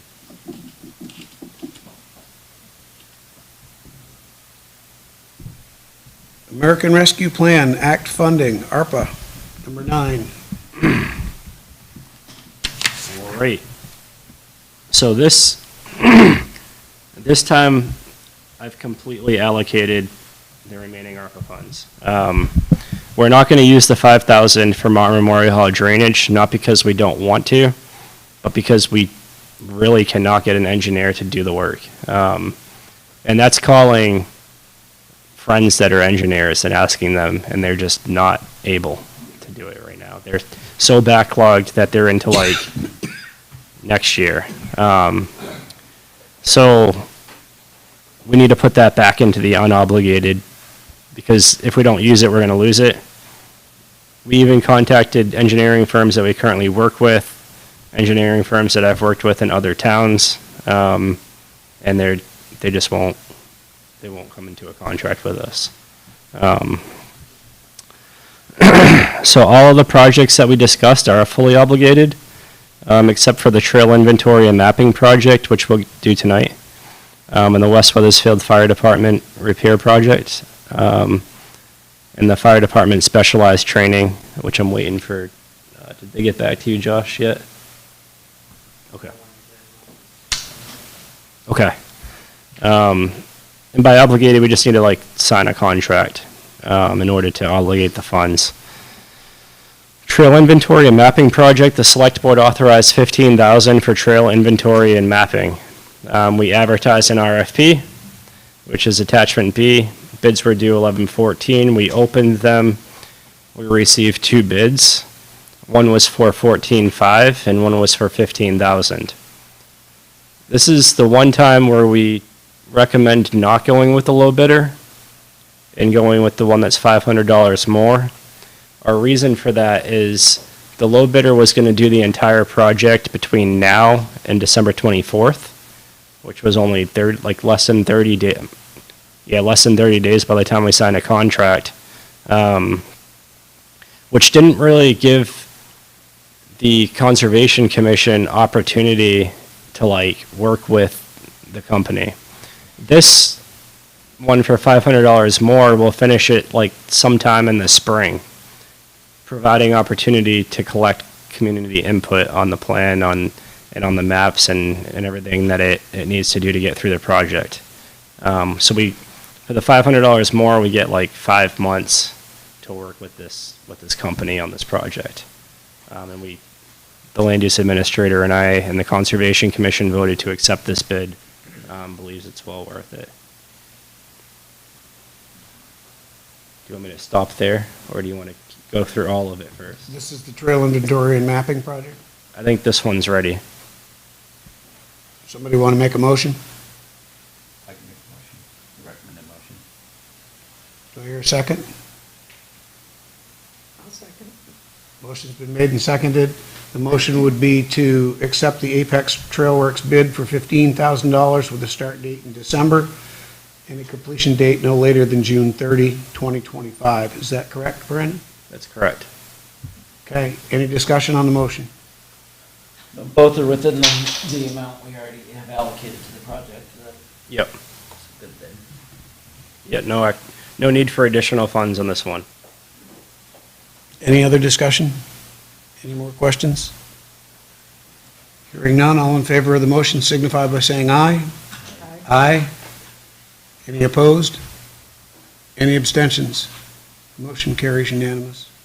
Next one, Brandon. The West Weathersfield Fire Station Stabilization Project, the board allocated $60,000 for this project.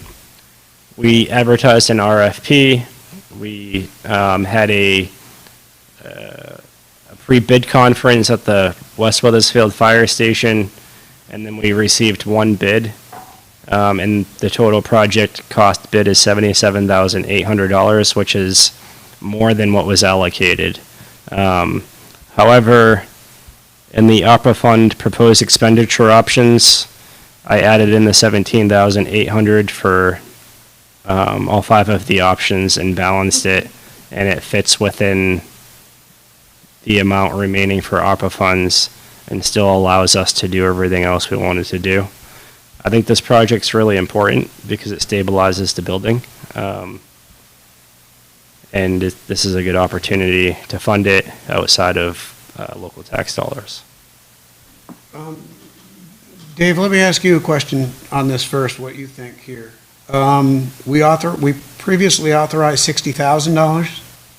Do we need to change that by authorizing to add that, or do we do it right in this motion and it's as one and it's a done deal?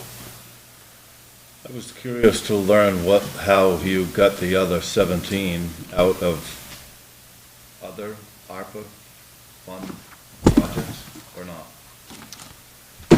There has been money, one, we just put $5,000 in there from not being able to use the Martin Memorial Hall drainage money. And then there was unallocated funds in each meeting. I took into consideration the board's feedback on presented ARPA fund expenditures. And it seemed like the trash compactor and the food shelf were both in Martin Memorial Hall security were all like higher priority items.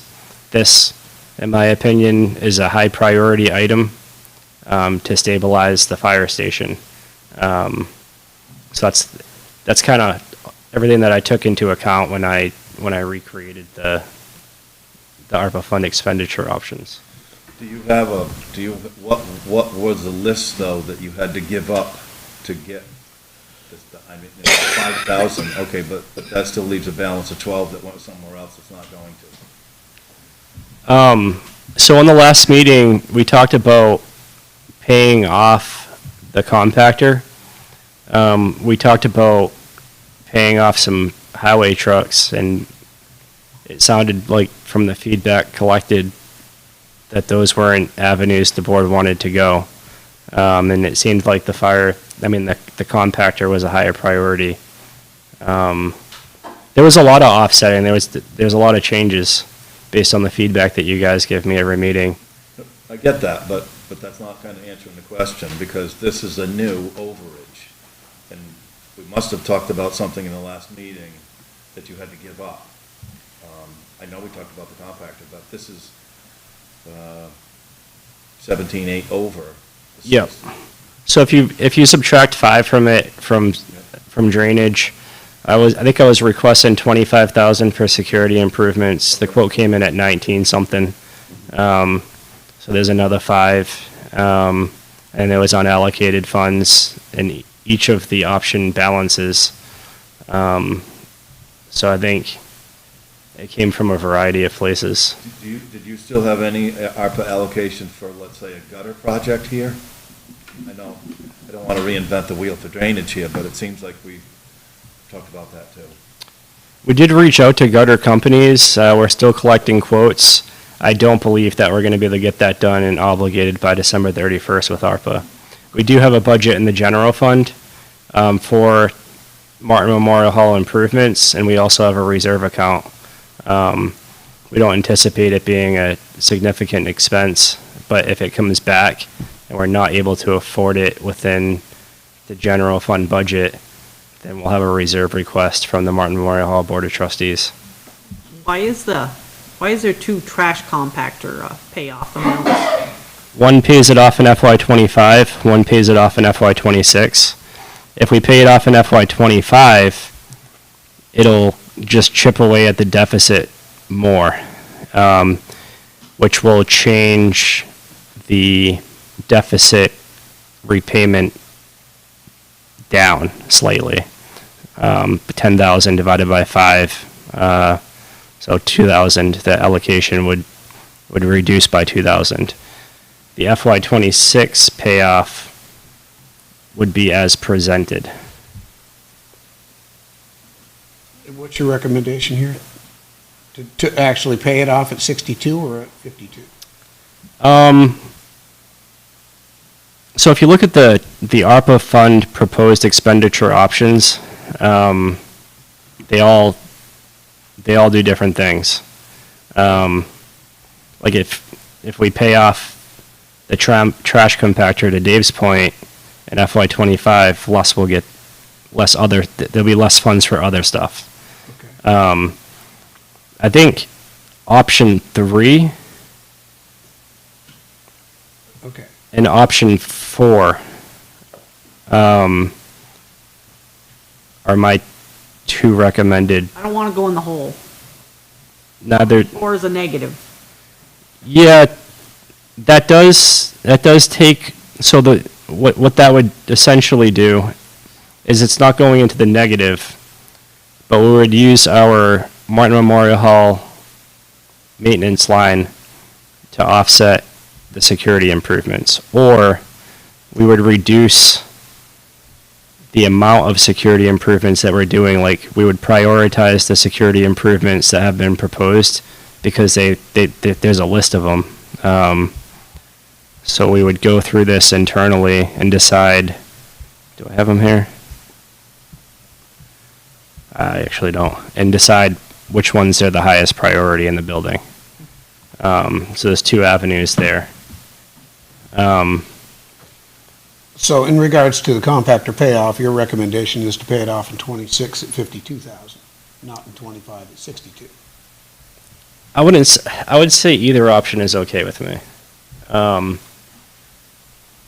So whoever makes this motion has to know, you got to pick one. I would say to go ahead and do option 3,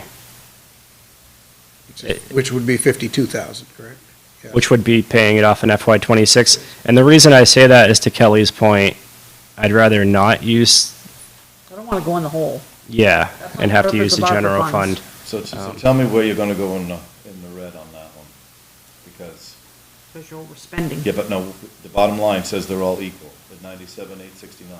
So why would you be going negative? The general fund revenue replacement town manager discretionary line item is a catch-all for any expenditures remaining on 12/31 to allocate. That's a negative number in option 4. In other words, there isn't any left. But there wouldn't have to be that if you lowered the Martin Hall security improvement, that same number.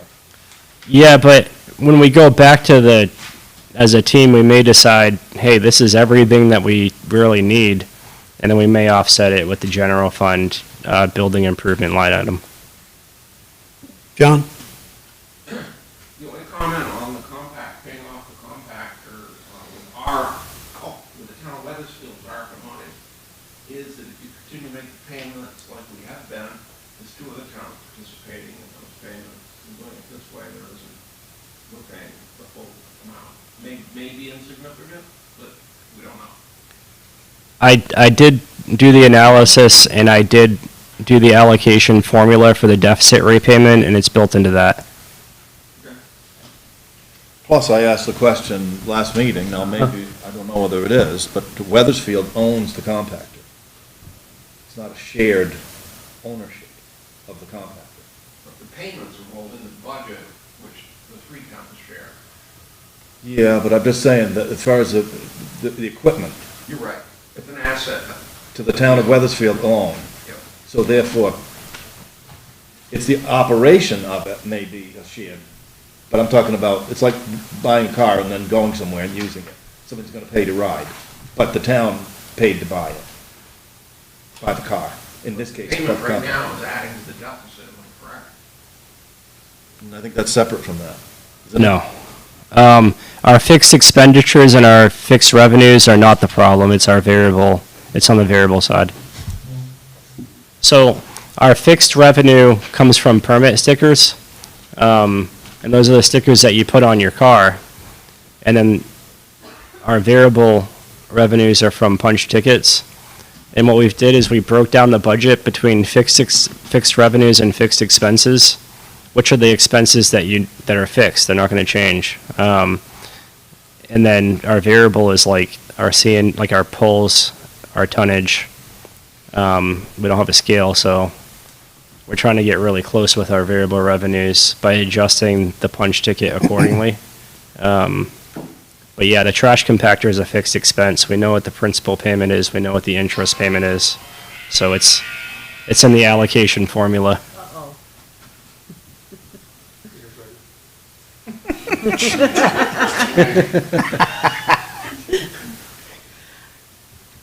Brandon, on option 3, am I understanding correctly, you do away with with both the option for website improvements or a new website in favor of this enhanced security, increasing the security improvements? So option three gives me 5,200 of discretionary funds, and I may combine our website line item or another line item in the budget to still do website improvements.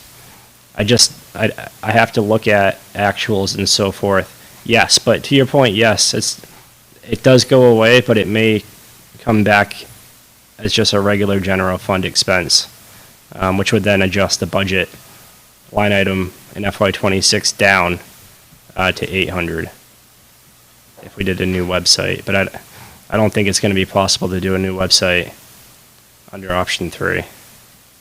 What Unless is we- the solid waste assessment and reports for $700? So Rika is our solid waste representative. And a couple of meetings ago, when we discussed solid waste, she had presented some research that she's been doing, and I'll let her take it from here. So over in Walpole, New Hampshire, at their transfer station, their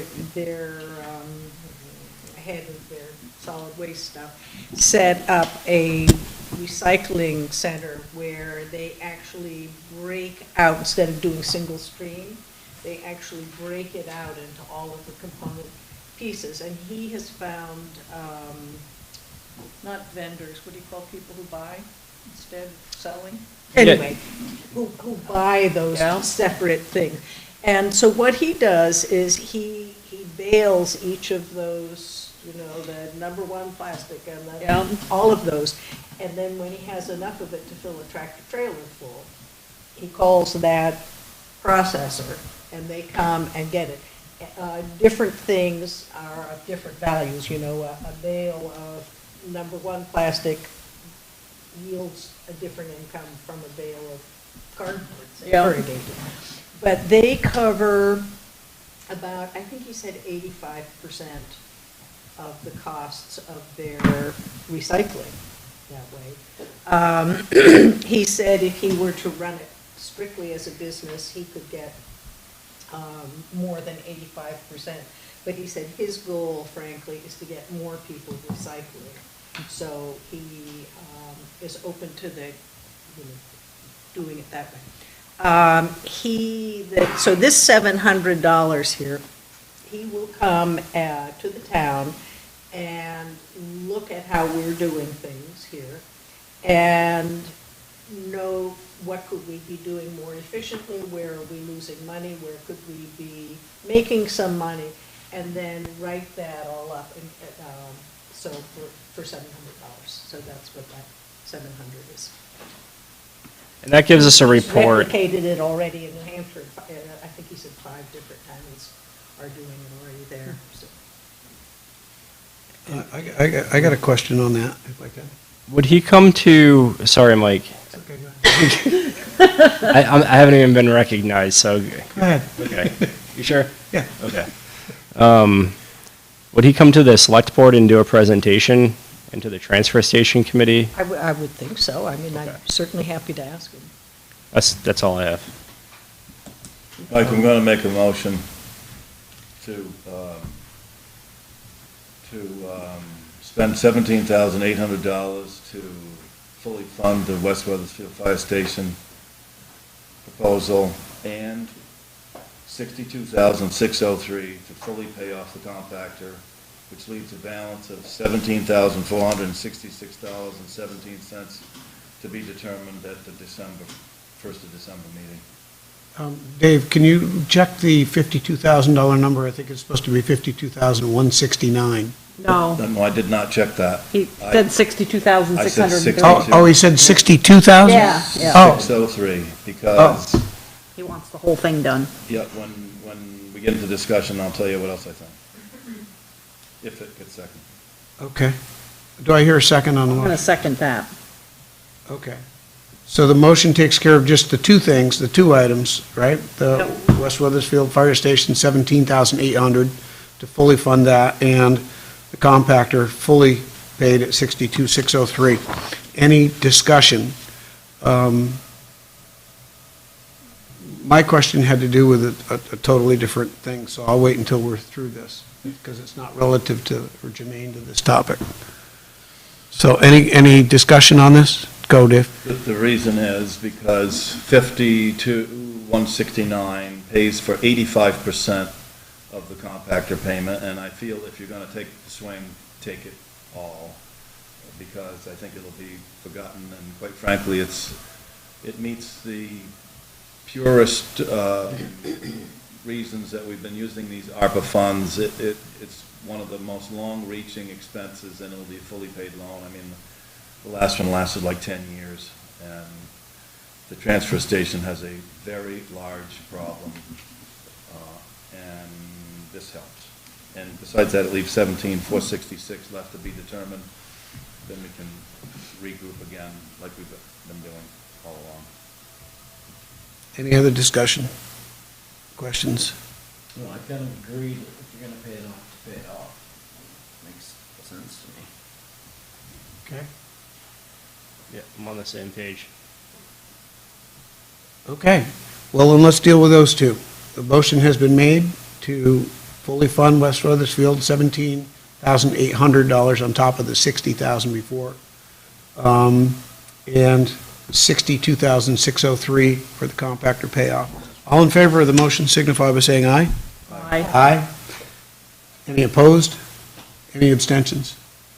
That motion carries unanimously. Those two items are, So does that commit us to either 1 or 4? Is that basically what that is?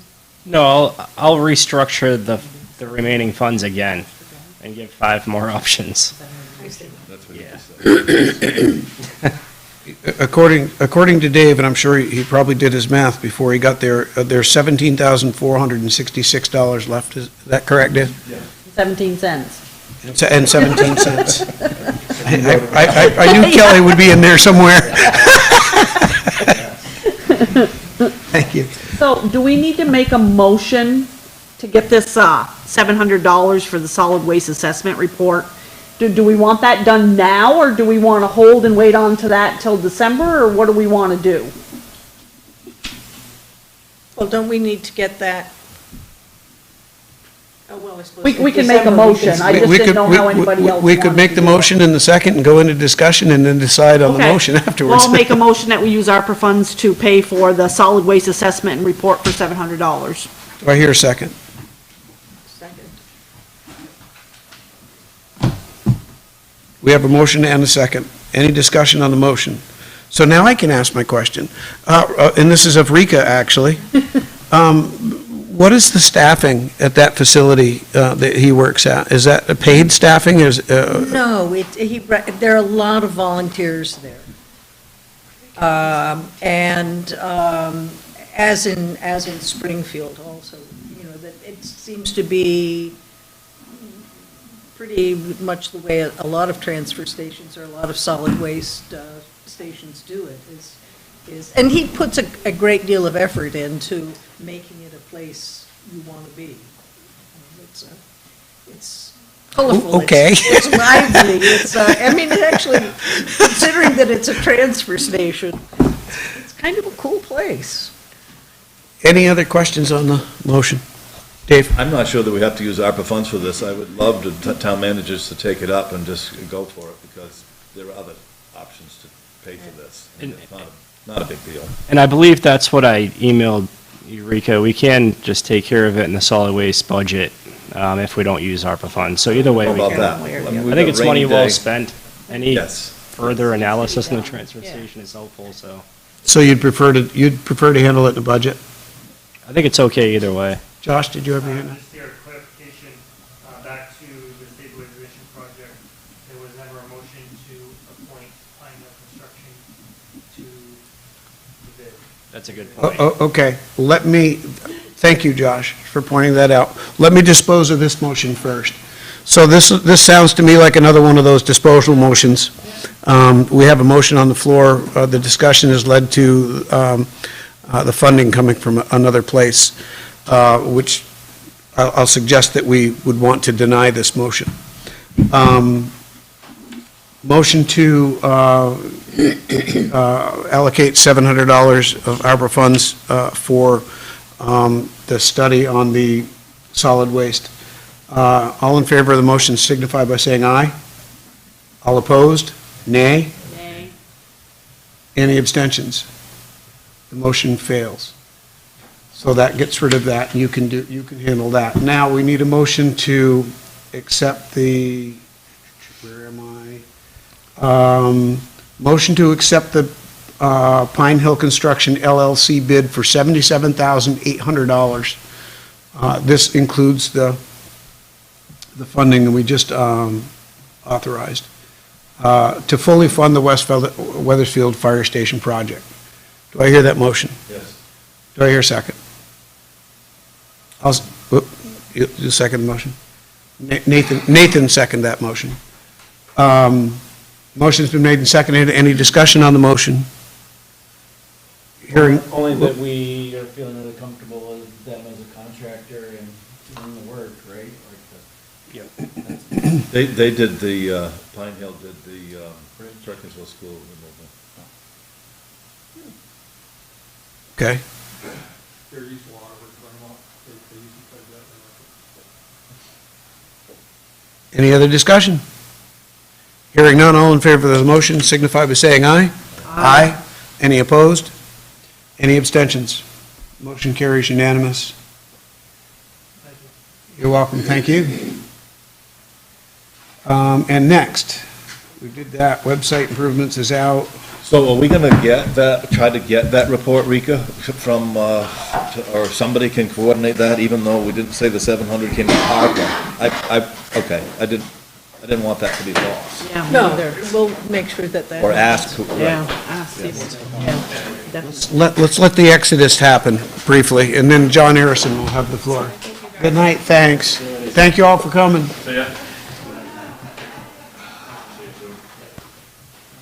Next time you don't have to dress up for us. Tell them they don't have to dress up and have to go home and wash all them Came uniforms. straight from work. But it does look nice. It does, but. They do that so they can get free, like, coffee and donuts and stuff. Oh, I gotcha. I just hate for him to have to go home and do all that laundry. Okay, Mr. Harrison. Maybe I've missed something. What's the status of the Martin Hall security money? Yes, that's, In the air. we have $16,766 left. No, Not enough. we still have the 17,466. 17,466.17. Because we didn't use that $700. Oh, I'm sorry. Yes, that's right. That's right, yeah, I gotta cross that out. 17,466.17. I mean, we could fully deal with it, so we don't have to have another ARPA agenda item. And probably the place for that is those Martin Memorial Hall security improvements. It would be. But we're short a little bit of money, The general fund can offset it. which is your discretionary line that you have on there. Yep. Sort of, well, not really, because that was your balances, if there was any balances left over. I think, or we could have a Martin Memorial Hall trustees meeting, and you guys could make a recommendation to use the reserve accounts. Or a combination. Or a combination, so maybe we should wait. Wait, on allocating this? It's up to you guys. It's all you have, you might as well allocate it. It's less than what's required, is what I'm thinking. If you're gonna do it, you might as well get it over there. You could allocate it to Martin Memorial Hall security improvements, and then I could negotiate with VLS and see if we can get a better deal. Now, conversation I had with you earlier this week, not to put you on the spot or nothing, was that there are some things that are contractually going on within ARPA funds now that may come in under. Correct. So there may be some extra money still, which is part of the reason for creating the discretionary line, so that if anything like that happens, we don't have to give it back. We have a place to put it, and it gets used properly. So do we have a bid on this security for the Martin Memorial Hall, or is that just a guesstimate? Nope, we have a confirmed, Is that not, what this ARC thing is? No, no. that's heating. Let me pull it up here, if I can. Well, that does bring up another question, though, before we get to a motion. Did I not? Attachment D.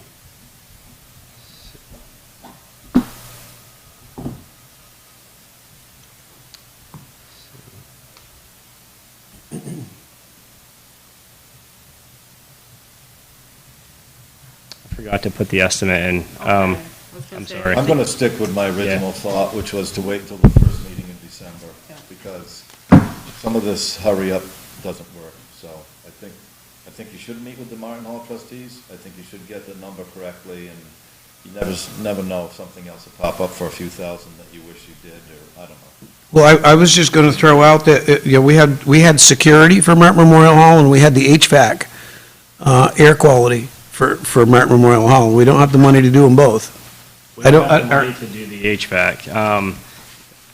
I think that's I think that our estimate is a really good estimate to have 60,000? to apply for a grant. Oh. Because we need an estimate in order to Yeah. apply for a grant. We did not get the grant to do that we applied for. For HVAC? Yeah, Or- John might be able to speak a little bit to it. Go ahead, John. I saw a quote on heat pumps, the number is high, but probably within range of what it would actually cost, even if we get the grant. Just keep in mind, heat pumps do not do anything for air quality. They circulate the same air over and over. There's no fresh air being brought in. Has this building had an energy, is that, the thing that measures the air changeovers, and energy, just Energy lost. audit? Yes, an audit. Air quality assessment? No, just an audit that says how much, Audit. what are the air changes per hour? We did have an energy audit. I'll have to look at the findings of it, but I can send it to the full board for you guys to review. Well, it was just, thinking in terms of, air quality change. I mean, it doesn't strike me as a building that's really, really tight.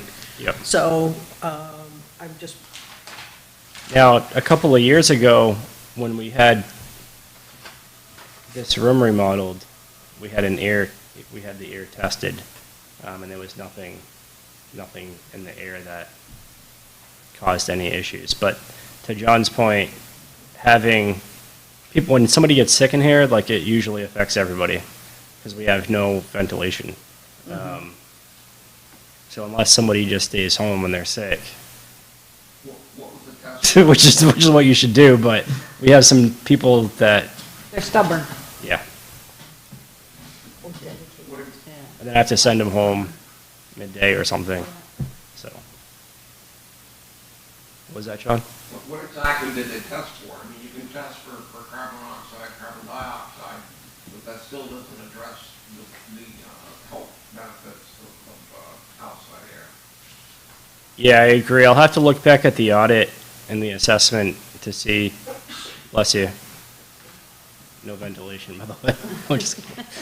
Getting sick on us. Keep your germs over there. I'll send it to you. I'll copy you on the email too, John, and send it to you. So that takes care of ARPA For now. for now?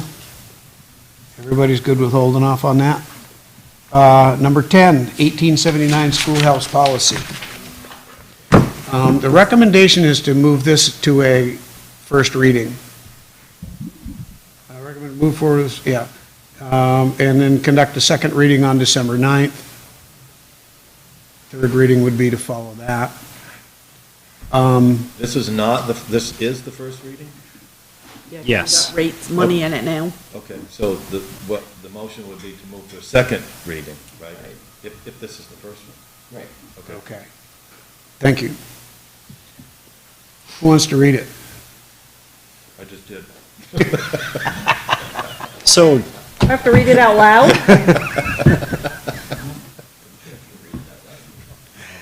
I don't think so. I think as long as the policy itself is in the minutes, that's fine. But somebody can read it if they'd like. Move to place the 1879 schoolhouse rules and regulations to the second reading on December, as written, to December 9th, 2024. Do I hear a second? Motion's made and seconded. Any discussion on the motion? Does this include, is it like the rental for the other room, other than the food shelf for any? I see it says somewhere in here. Hourly rate, half-day rate, and full No, day? it said what the building can be used for, or not used for, I guess, right? So, does it define in this somewhere what is allowed? Yep. So it can be used for meetings of public bodies, rentals to entities or organizations, and rentals to residents for celebrations or other activities. Where is that? Number one. Number one. In the policy, page 49. Oh, it's below. Okay, I got you. I didn't go down far. And then Sorry. basically, what we have is we're going to use the same application we use for Martin Memorial Hall, which lays the criteria for use, and what people have to do when they come and leave and so forth. We put an hourly rate, so if somebody just wants to rent it for an hour, it's $10. I worked on a project with a public health nurse in Springfield, and we rented from the Parks and Recreation Department there, and I think it was $8 an hour to use their space. So this room's a little bit bigger. I increased it by a couple of bucks, just to a flat $10. So you had something to go by. Yeah. And then the half-day rental is $5 more than the 50% of a full-day rental. So it's, So if anybody hears any comments about this, they can bring those comments forward to December 9th. Correct. That easy, right? Yep. And the only question I have when I look at this is, if you do an hourly rental for $10 an hour, somebody rents it for an hour,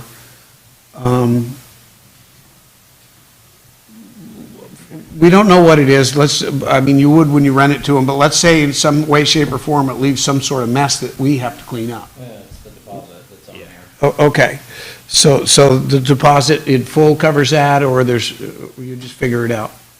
yeah, we've, knock on wood, but we haven't had an issue yet. Okay. But we do require a $100 deposit, and we actually cash that check, or hold on to the $100 bill, and then when the when the building rental is completed, Olivia does an inspection. Okay, perfect. And she does an inspection before and after Okay, all it's rented. I'm good. And based on this, somebody trashes it, we have the right number to rent it to them again, right? Yep. Yeah, we track every rental, and we have copies of all the applications we've approved. Perfect. Good. And then they have to get signed off on after to release the funds back, which takes a couple of weeks, but. Any further discussion? We have a motion to move to second reading on December the 9th. All in favor of the motion signify by saying aye. Aye. Aye. Any opposed? Any abstentions? Okay, town manager update. I just have a couple of quick things. I'm giving you 3 hours tonight. 3 hours tonight? Okay. Excuse me?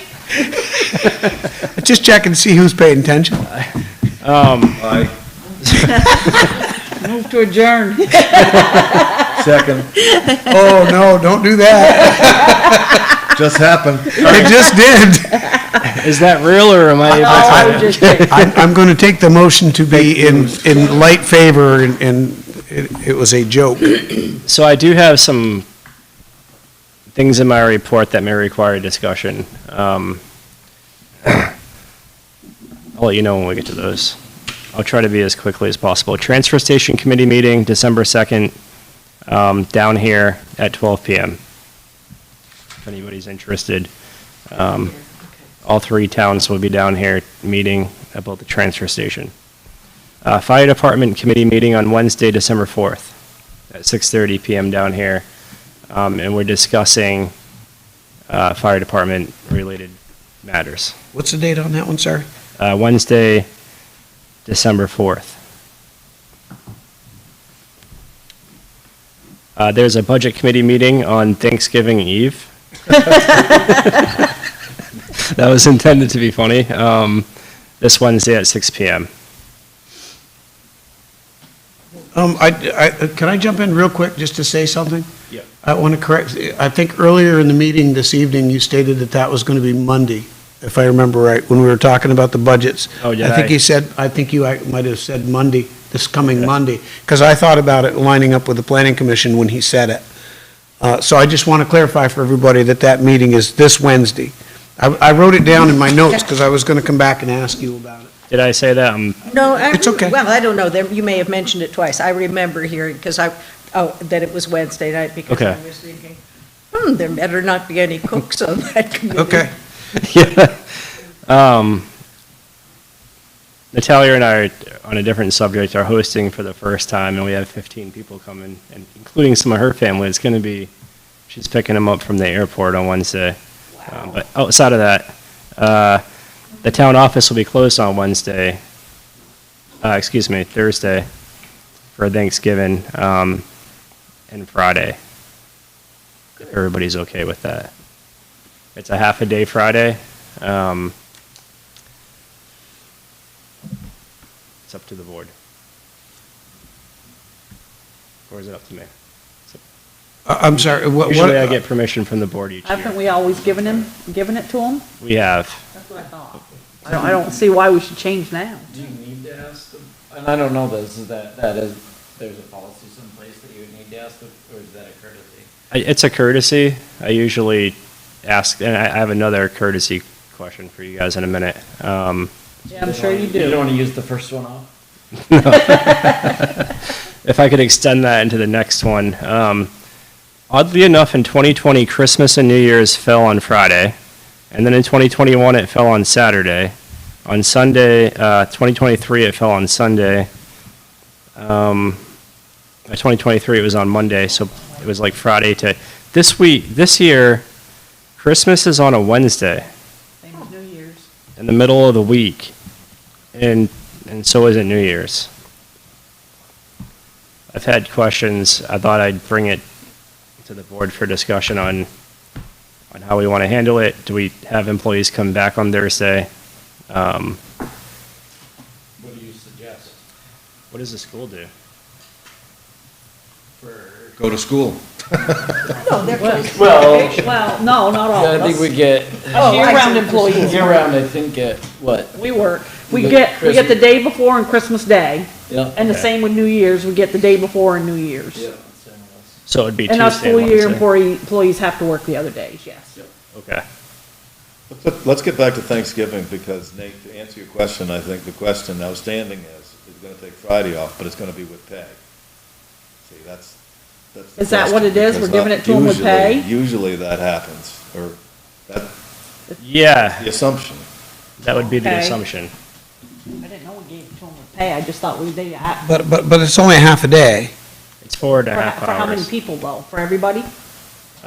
pretty much. I'm salary. So the town office is open on Fridays, and it's me, patients, or executive assistant of finance, and either the principal clerk or Suzanne. So it applied to 1, 2. 4 or 5 of you. Yeah. Does anything apply to highway? No, they're Monday through Does it? Thursday. Okay. I will point out that whether they work or they don't work is no change in implication to the budget. Right. It's only a matter of whether they're here or they're not here. The budget, the amount of money you spend doesn't change, so it doesn't affect the budget. It doesn't have a negative impact on the budget. You're not spending more I money. understand what you're saying, but you have to remember too, you got all these other employees that work for you, they're gonna wonder why them, not me? Oh, I thought we were saying all employees. Is it just the town office you're talking about? Just, it would be everyone. Just the people who would normally work on a Friday. I could require the use, I could say something, which maybe we shouldn't talk about this in open session, but I think it's okay, because it's not, it doesn't go too deep into personnel. We could require people to use their vacation time if they want to take off Friday, and if they don't, then they I can. don't wanna do that. No, me either. We get it with pay. We get we get the day before Thanksgiving and Friday with pay. Dave, aren't you saying we've done this in the past? We just. I just, but you We've wanna always eliminate done all the this. questions. So, I thought I heard Nate say, okay, what do you do? Don't work on half a day or whatever, but it does raise the issue about paid or not paid. Yeah. So, and like the highway does not work, but they will work if it snows, like they're saying there's gonna. Yeah, So, that's time and a half, yeah. And they'll get the overtime. They get time and a or half. call, or call in and do something, I don't know. But you're right, Mike, it doesn't affect the budget. So, I don't think you need a motion, but I think we should grant that they have whatever, the half a day of Fridays off after Thanksgiving. And then we Yeah. can deal with whatever you're gonna talk about at the next meeting. Yep, okay, that sounds good. We held the cemetery commission meeting and thank you, by the way. But Wait a I minute, don't know we that I gotta- was wait a speaking minute. for everybody. Oh, He was He's off running and away with running. that. Oh, I got Dave to agree to something. Wow. It's like, In my opinion, it should, the school and town should mirror each other. I mean, yep. we're a small town. Yeah. It makes sense. Treat people right. Yeah, I'm fine with it. I'll talk to Brian and see what they do. Or actually, Kelly, you just told me. Brian's on, what, for what? For the school? For the Christmas and New I Year's. just asked Brian, I already told you what we do. I just Brian to set it for the year, so you know what it is for the year for each of those. Yep, okay. That would be my We suggestion. get the Yeah, and then we the could day act, before Christmas and Christmas Day with pay, the day before New Year's and New Year's Day with pay. okay, Okay. but that's for Christmas. Back to Thanksgiving. which I think we already said. Can we get that on the regular schedule so we don't have to deal with this every year? Thanksgiving is always on a Thursday. That's what I'm So saying. It's always much Thursday. easier. Christmas is a moving target. Well, I know, but that's what I'm So saying. it's- So can we just get Thanksgiving set in stone on a calendar so that we just won't have to deal with it ever again? Put it in the personnel book. And we plan on getting to the personnel policy. Yeah. Okay. It's just, Maybe one year, though, you'll have a board full of Scrooges. I do think though, as a policy thinking through how we treat, right? Yeah. School and town makes a lot of sense. Yeah. All working for the same town essentially, right? Yes. So treating people some sense of equity, that makes sense to me. Well, how come we don't give them Wednesday off then? Well, I think getting a list of the dates that works the same as. We get Listen, you've Wednesday, got a Thursday, and cheerleader over Friday here. this week Yeah. With pay. Okay. All righty. then. So we're good on the. Well, you're the ones that are saying you want to do it I'm with interested school. to talk more about what Kelly's recommending. Yeah, but the town gets Yes, they do. holidays we don't get either, though. All right, I'm ready to move on. Shut We can this talk off. about Christmas at the December 9th meeting. Okay. I thought we had already, well, you got to, we're going to talk about Christmas at the December 9th meeting. Yeah, next That means he's meeting. going to look into what's the school doing, I guess. Right? Yep. Thanks. And go. 1 second. Sorry. He's gonna write it down. He doesn't believe me. Oh, no, I believe you. But I'm still going to bring forward like a written proposal. Sure. of some sort, to make it official.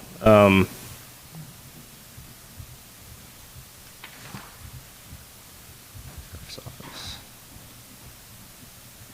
Right quicker. Sorry. Time's ticking. We're on the payroll. We are? Yes. It's pennies. going down. The more hours. Didn't we go into overtime on like January 3rd? He said to me, Mr. Manager said to me last week that we were all getting a big raise. We are? There was a request for a raise. Who was? To what? Dave wants an extra 5,000. No, you I want two offered more- that, didn't I want you? 2 more zeros on the 500. That's what I told him. And you know what he said? Done. He didn't even flinch. I just waved the magic wand. We held a cemetery commission meeting and discussed the request for ARPA funds for private cemeteries. So we held that down here with the cemetery commission.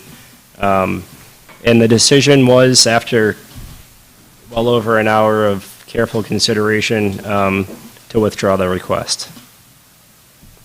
So that's, What was the logic there? Olivia, can you elaborate on that? They were concerned that other private cemeteries on other, Don't private want this land, that name. they were concerned that people were gonna start coming forward asking for tree removal at, their whim. So to avoid that, they're gonna leave it to landowners to Yeah. take care of any of those trees. On private on private settings, yep. Although part of that statute they showed us, right, says something about it becoming treated as public. If the town needs to start taking. Only the cemetery, not the land around it. The See, trees are on the land around it, is the way I understood it, right? It's not, surveyed out specifically, it looks like it's bordering the Yeah. cemetery, but I'm not for sure. but the trees that were particularly problematic were more problematic for the house. Isn't that correct? Because, They're bordering the cemetery, but they're within reach of the house, so. Oh. they Could reach the house. Yep, I so it's gotcha. either or. Yeah. Well, but they're not actually in the cemetery. Which sounds like that's why they, It's like they're like a foot away from stones, but Good, It makes sense. yeah. we have one select board meeting in December. The next meeting after that is January 13th. There's only, sorry, there's there's only one meeting in next December? month? Yeah, that's what this board did when it first met. Oh, yeah, There's a holiday in There's there. a holiday there. yep. It took into consideration the Christmas week. Makes sense. I don't know whether you've heard me before, I will be out of town for that meeting, so. But will we have to make another one?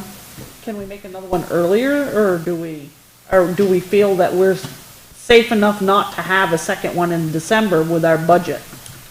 So that depends on how the board feels about the budget on December 9th. If you guys Okay. feel comfortable with the budget, then we can go, we can wait until January. I have no other business that requires, now, if it's uncomfortable, then we'll have a second meeting. A longer one when Rika's back. So, Yes. Rika, you're gone that week? I'm gone that, Of the week of the 9th? yeah, Because, the 3rd to the 11th. oh, okay, from the 3rd to the 11th. Okay, so everybody else, are you back early on the 11th? Early enough for a meeting if we had to on the 11th? I could probably arrange The- that, The yeah. the only reason I'm asking is everybody else think about that. We have those 3 days that week or the following week without Monday. The 16th comes out because that'll be a planning commission meeting. So the 17th, 18th, 19th, I'm not crazy about a Friday night meeting. So you'd have the 11th, the 12th, 17th, 18th, and 19th for special meetings. Just think about that with your schedules and be prepared on the 9th to, if we have to perhaps have a special meeting, that we can set that. Okay? Thank you. I have a couple more quick things. The board should be thinking about the select board annual report. I think usually the chair takes care of that. And I think he resigned.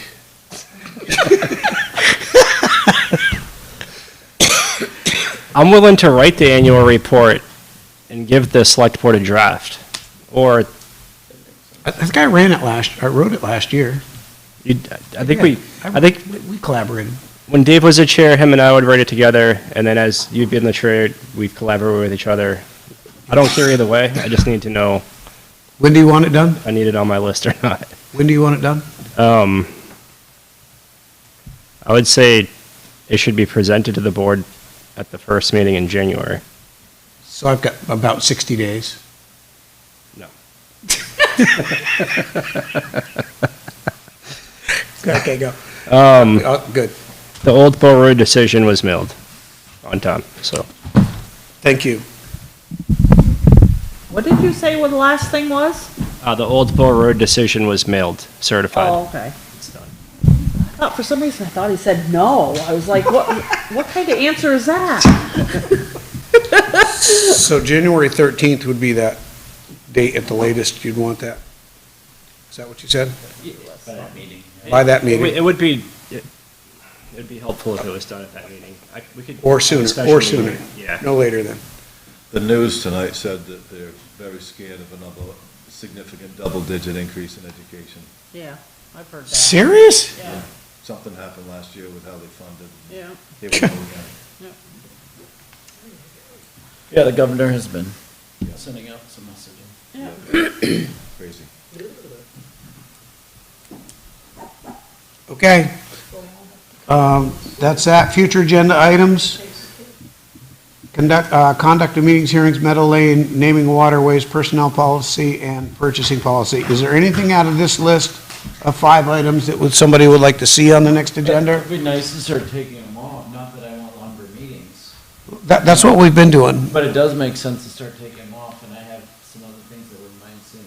Okay, so what would, I'd like to see at least a couple, not necessarily that a couple will be on there, but at least I have an idea of what 2 to pick from if it looks like we have the time. I try not to let the agendas get too long, so. But the policies seem typically easier, was, Personnel policy and the purchasing, how hard can the purchasing policy be? Oh, it'll be Take us hard. 10 minutes? It will be hard.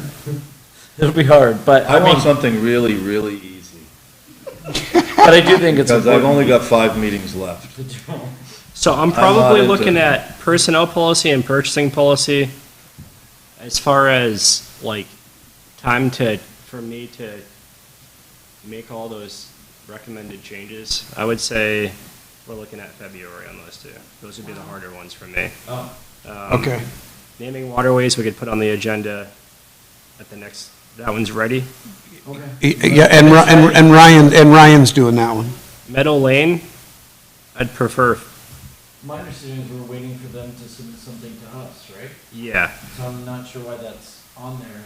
I'd take it off. If we are just waiting for them to submit something to us, Yeah, that's the ball. take it off. Could you send them a note, a notice on that, Brandon? Yes, I can. What was the conduct of meetings and hearings? We kind of had this on here for a while. Does that still need to be reviewed? Dave, I think that was you that had that on there, right? Yeah, I don't remember. It won't matter to me. It's awfully fatalistic.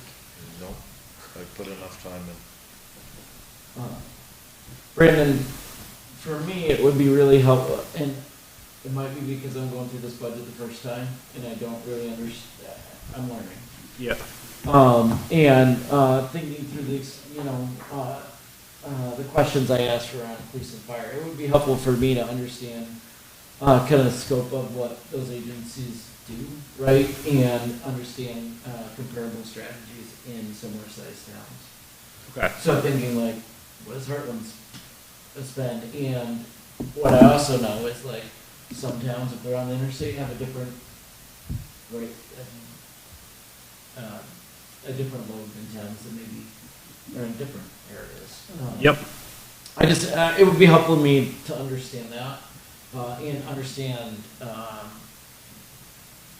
the total cost. So when you talk part-time officer or fire, what does that actually mean? Because it's, my understanding is it means a lot more than that, right? It means, safety stuff, it means training, it means lots of those things. Yep.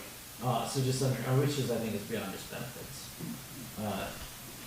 The other thing I would love to see just resolved is that sign issue, because there's, right, you brought it up. We had that article. Oh, yeah. Seems like I forgot to get, just I'm getting sorry. clarity there. I meant to copy that and bring it to the deliberative session and give it to everybody, and I forgot. I'll get that done and out to everybody. Is that, do you guys want that as an agenda item, or just, are you gonna distribute it? Well, I think distributing it. as Let an me agenda distribute- item Makes sense. Okay. Right? And just Well- getting an understanding of what is allowed and what isn't allowed would help me. The other thing that would help me is getting percent change added as a column in the budget, so you can see the actual change. I get a little confused because when I was scrolling through, right, like at the bottom it says, one of them was like, up 5,000, but if you actually went up, is up like 25,000 in the actual money raised by taxes. And that, just confuses me. And I understand it's around how we use surplus funds to I see what you're saying. reserve accounts. Yep. But it's kind of misleading if you look at the two lines, right? It's 5,000, it looks like it's up 5,000, but actually the taxable, the amount we're increasing our tax burden is actually increasing much more than that.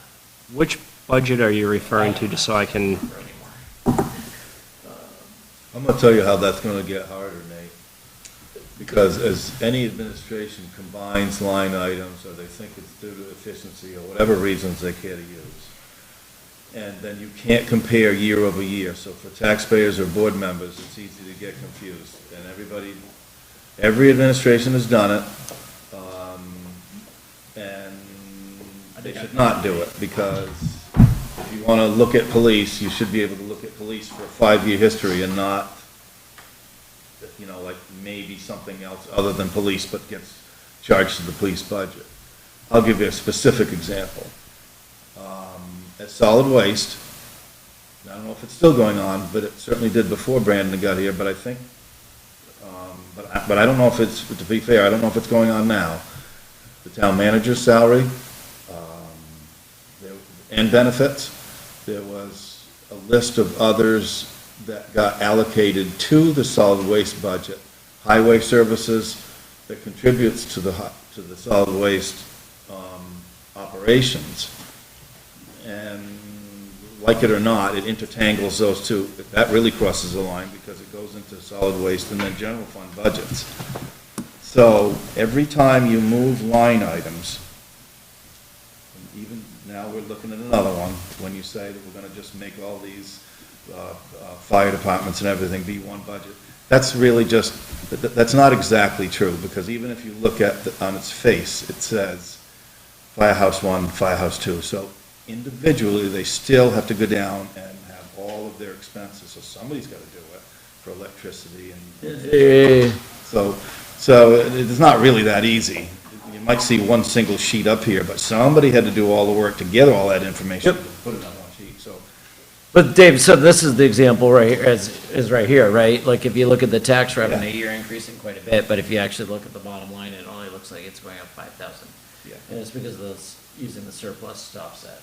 Yeah, so that, but that begs a whole nother $20,000 question. less of fund balance there.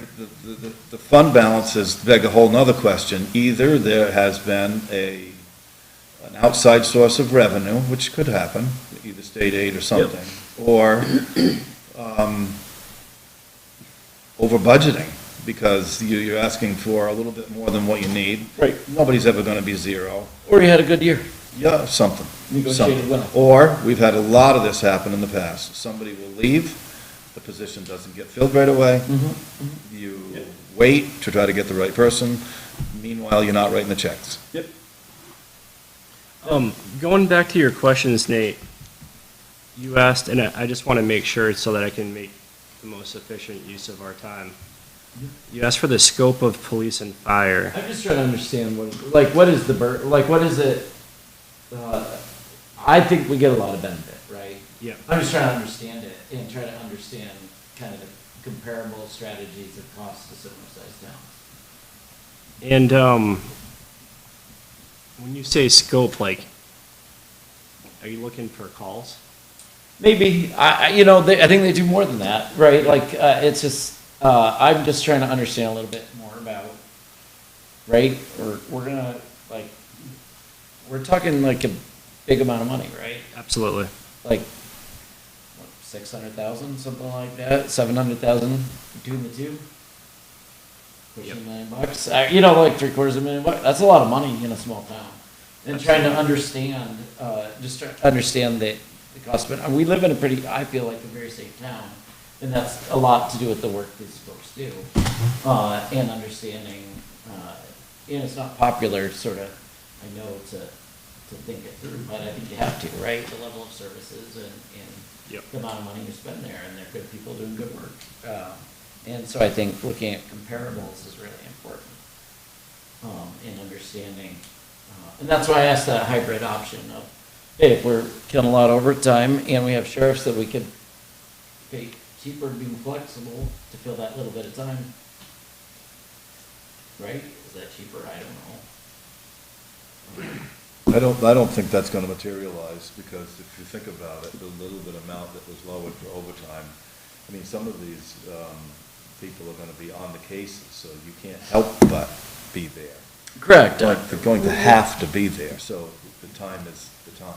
It's hard to figure out. I mean, it's an increase of 15 grand is the way I read it, right? Yep. And that's, seems like when you have a big issue, you don't have enough policing, right? And when things are going well, you have too much. And that's just. Some of it also fits together with the state police, because the state police, if they get a call here on the weekends, I mean, they could be in Dover. I mean, and then they'll say, okay, they're 40 minutes out or an hour away, and they're not gonna get here. Correct. So, or I've heard the fire departments request right away, they have so much problems with either drugs or something. Correct. They say, we need VSP here. And then they'll say, same response. The only answer to that I have would be, and I don't know what Bill thinks about this, would be what other relationship, and I know that they have a mutual aid thing, just like the fire departments do, where they help each other. So they're not relying on VSP as much. Right. And just trying to understand, what does our town do? And sometimes we get in a bubble, right? Change, especially around, things that people have emotional attachments to because they do good work, it's hard. And so understanding what it looks like in other towns, I think, just keeps your eyes open.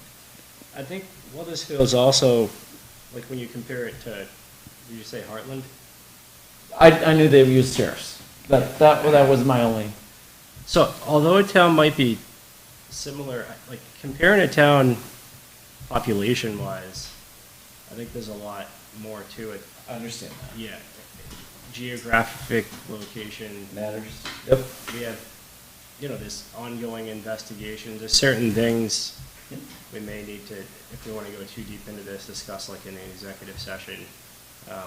We would have to. But yeah, there's certain particular types of things that are going on that. So maybe it's something like that. Bulk of the work is, I don't know, drugs, right? Maybe it's homelessness. Maybe it's whatever. I don't know, right? And like, so what I don't want to do is be thinking through this out of ignorance.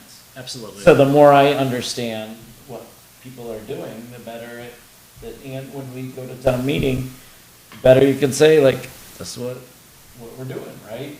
And that would make me feel more comfortable versus just sort of, yep. Oh, absolutely. I think West Windsor contracts with Windsor, right? You Yeah, can find that out. And I don't- Windsor PD would respond to RFPs as well. So. I didn't mean that. I just meant to try to get other towns' examples. I think Reading contracts with the sheriff, do they? Heartland used to be VSP, but now, they used to be.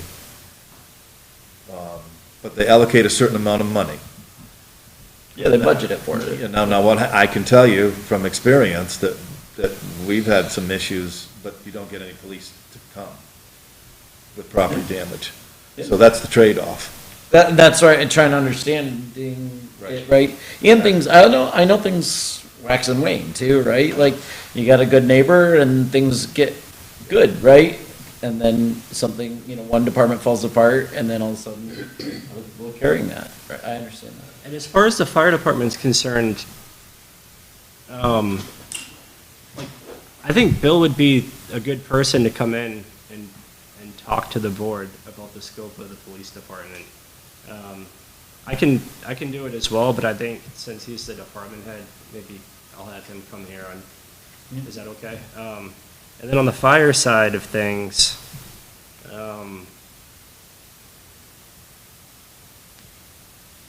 maybe both fire chiefs to come in and give a presentation. I think that makes sense.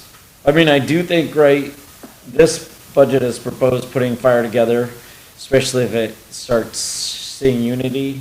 Yep. Right? That makes a ton of sense to me. Which is what is It's that? probably smart not to, I'll throw the real lesson out here. It's really smart not to talk about them without being here.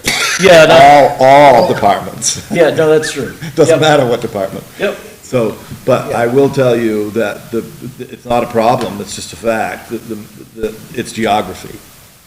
I understand that. It's, we lost really, and I mean, you can always say hindsight, but when the school buildings consolidated, everybody says it's wonderful that it's in Ascutney. Well, there's a nice building in Ascutney, but geographically, everybody who has a child that's in 1 through 8 that's in Perkinsville has to drive 10 miles to go to anything.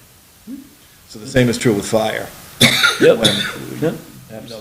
There's not a central point, there's 2 houses, and short of trying to pass a bond for, I don't know what it would be, to build a central house at the Zigman property, downhill to both sides of town. Yep. And then acquire. Well, and that also has insurance implications from what we understood in the presentation before. I think so many miles from your houses where Yeah. the firehouse, but mutual aid is really awesome. Yep, that's So, true. With the fire departments, for a town this size, it's really it's a small population town, but it's a large geographic town. Having 2 stations, one on either side of town to get to emergency situations, I think is good for the town. I think they're correctly positioned. Right, and I'm not, I just want, I think it's a good routine, right? Yeah. For the board each year to understand the impact. Same like I send my nursing data to the school board, right from school, because it's good to understand what do they actually do, right? And it's not out of justifying, it's just making sure the public knows and we are acting in knowledge, not assumptions. Yeah, I don't mean to be digging so much. I just want to make sure I give you and the board what it wants. But, yeah.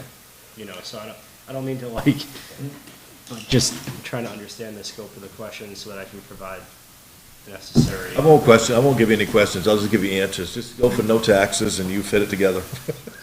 The only other thing, Brandon, that would help me That's that easy.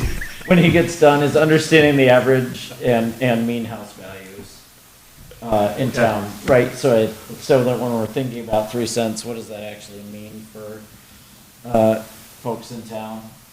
3 cents doesn't sound like a lot, but then understanding that cumulative impact on actual taxpayers, I think helps understand the impact of the budget, whether it's school or town, or honestly, the smaller cost centers too. Hey, Dave, you've been here a long time. Taxes tend to migrate north every year, tend to, not always, depends on lots of things. But could you pick a number like 1 cent, 2 cents, 3 cents, Oh, no, 4 but cents? Typically, I think it goes more towards, okay, can you reasonably, whatever the, I was gonna say, the cost of living. So, and then you do that backwards. But historically, we've always been able to identify the grand list, which has always helped us by a little bit of the growth of whatever Weathersfield to absorb that increase. The big curve came when the houses started to be worth a really lot more money and the CLA dropped and the advantage was used to the limit of the power plant. That dramatically lowered their assessment and their tax bill, putting a burden on the town. So, I don't know. I think we need to walk slowly all the way through the reappraisal and then see where that lands. Because all of these machines cost like lots of money and all of these things, and you'll hear everybody say, I have to have this and I have to have that. And we need to get through reappraisal to see how that happens.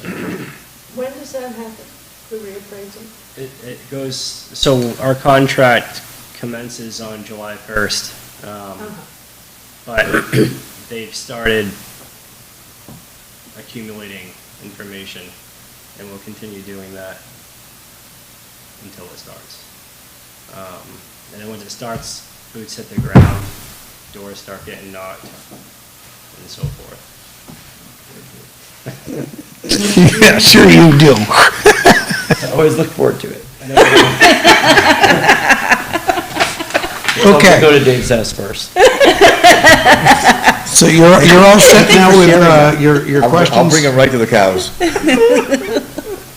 So I'll have that ready, all that information on 12/9. Okay. Appointments, I don't see any appointments listed in here. Approve the warrant. I got 3 votes for a lister. You got 3, so Dave could actually, you want to appoint Dave as a lister? That'd be nice. Do I hear a motion to appoint I don't think we need. Dave Fuller, lister? He got 3 votes. That's actually, if he got 3 votes, that's elected, right? Did anybody else get 3 votes?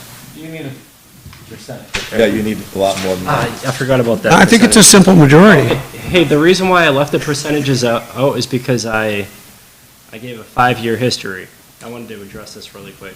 Is it okay if I take out the FY22 and FY23 actuals to give space for the difference in the percentages? Just for the purpose of the 12/9 meeting? So I'll take, Just make the columns a little just to make it fit on the page. Well, I haven't even looked at the highway, but I can tell you, because when I talked to you last about it, you can't put a doubling up of paving within the annual budget, because that's not fair.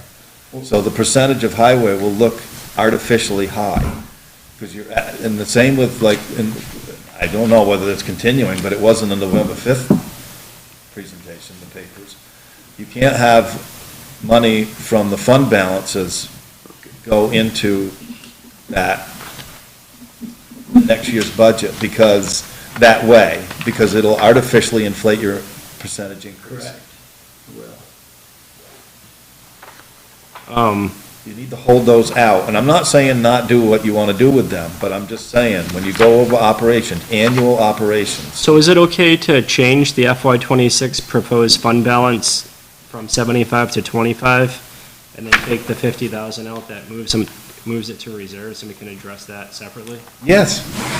So that's what I'm saying. I think as long as we're transparent and it's really clear that that's what we're doing, Yes.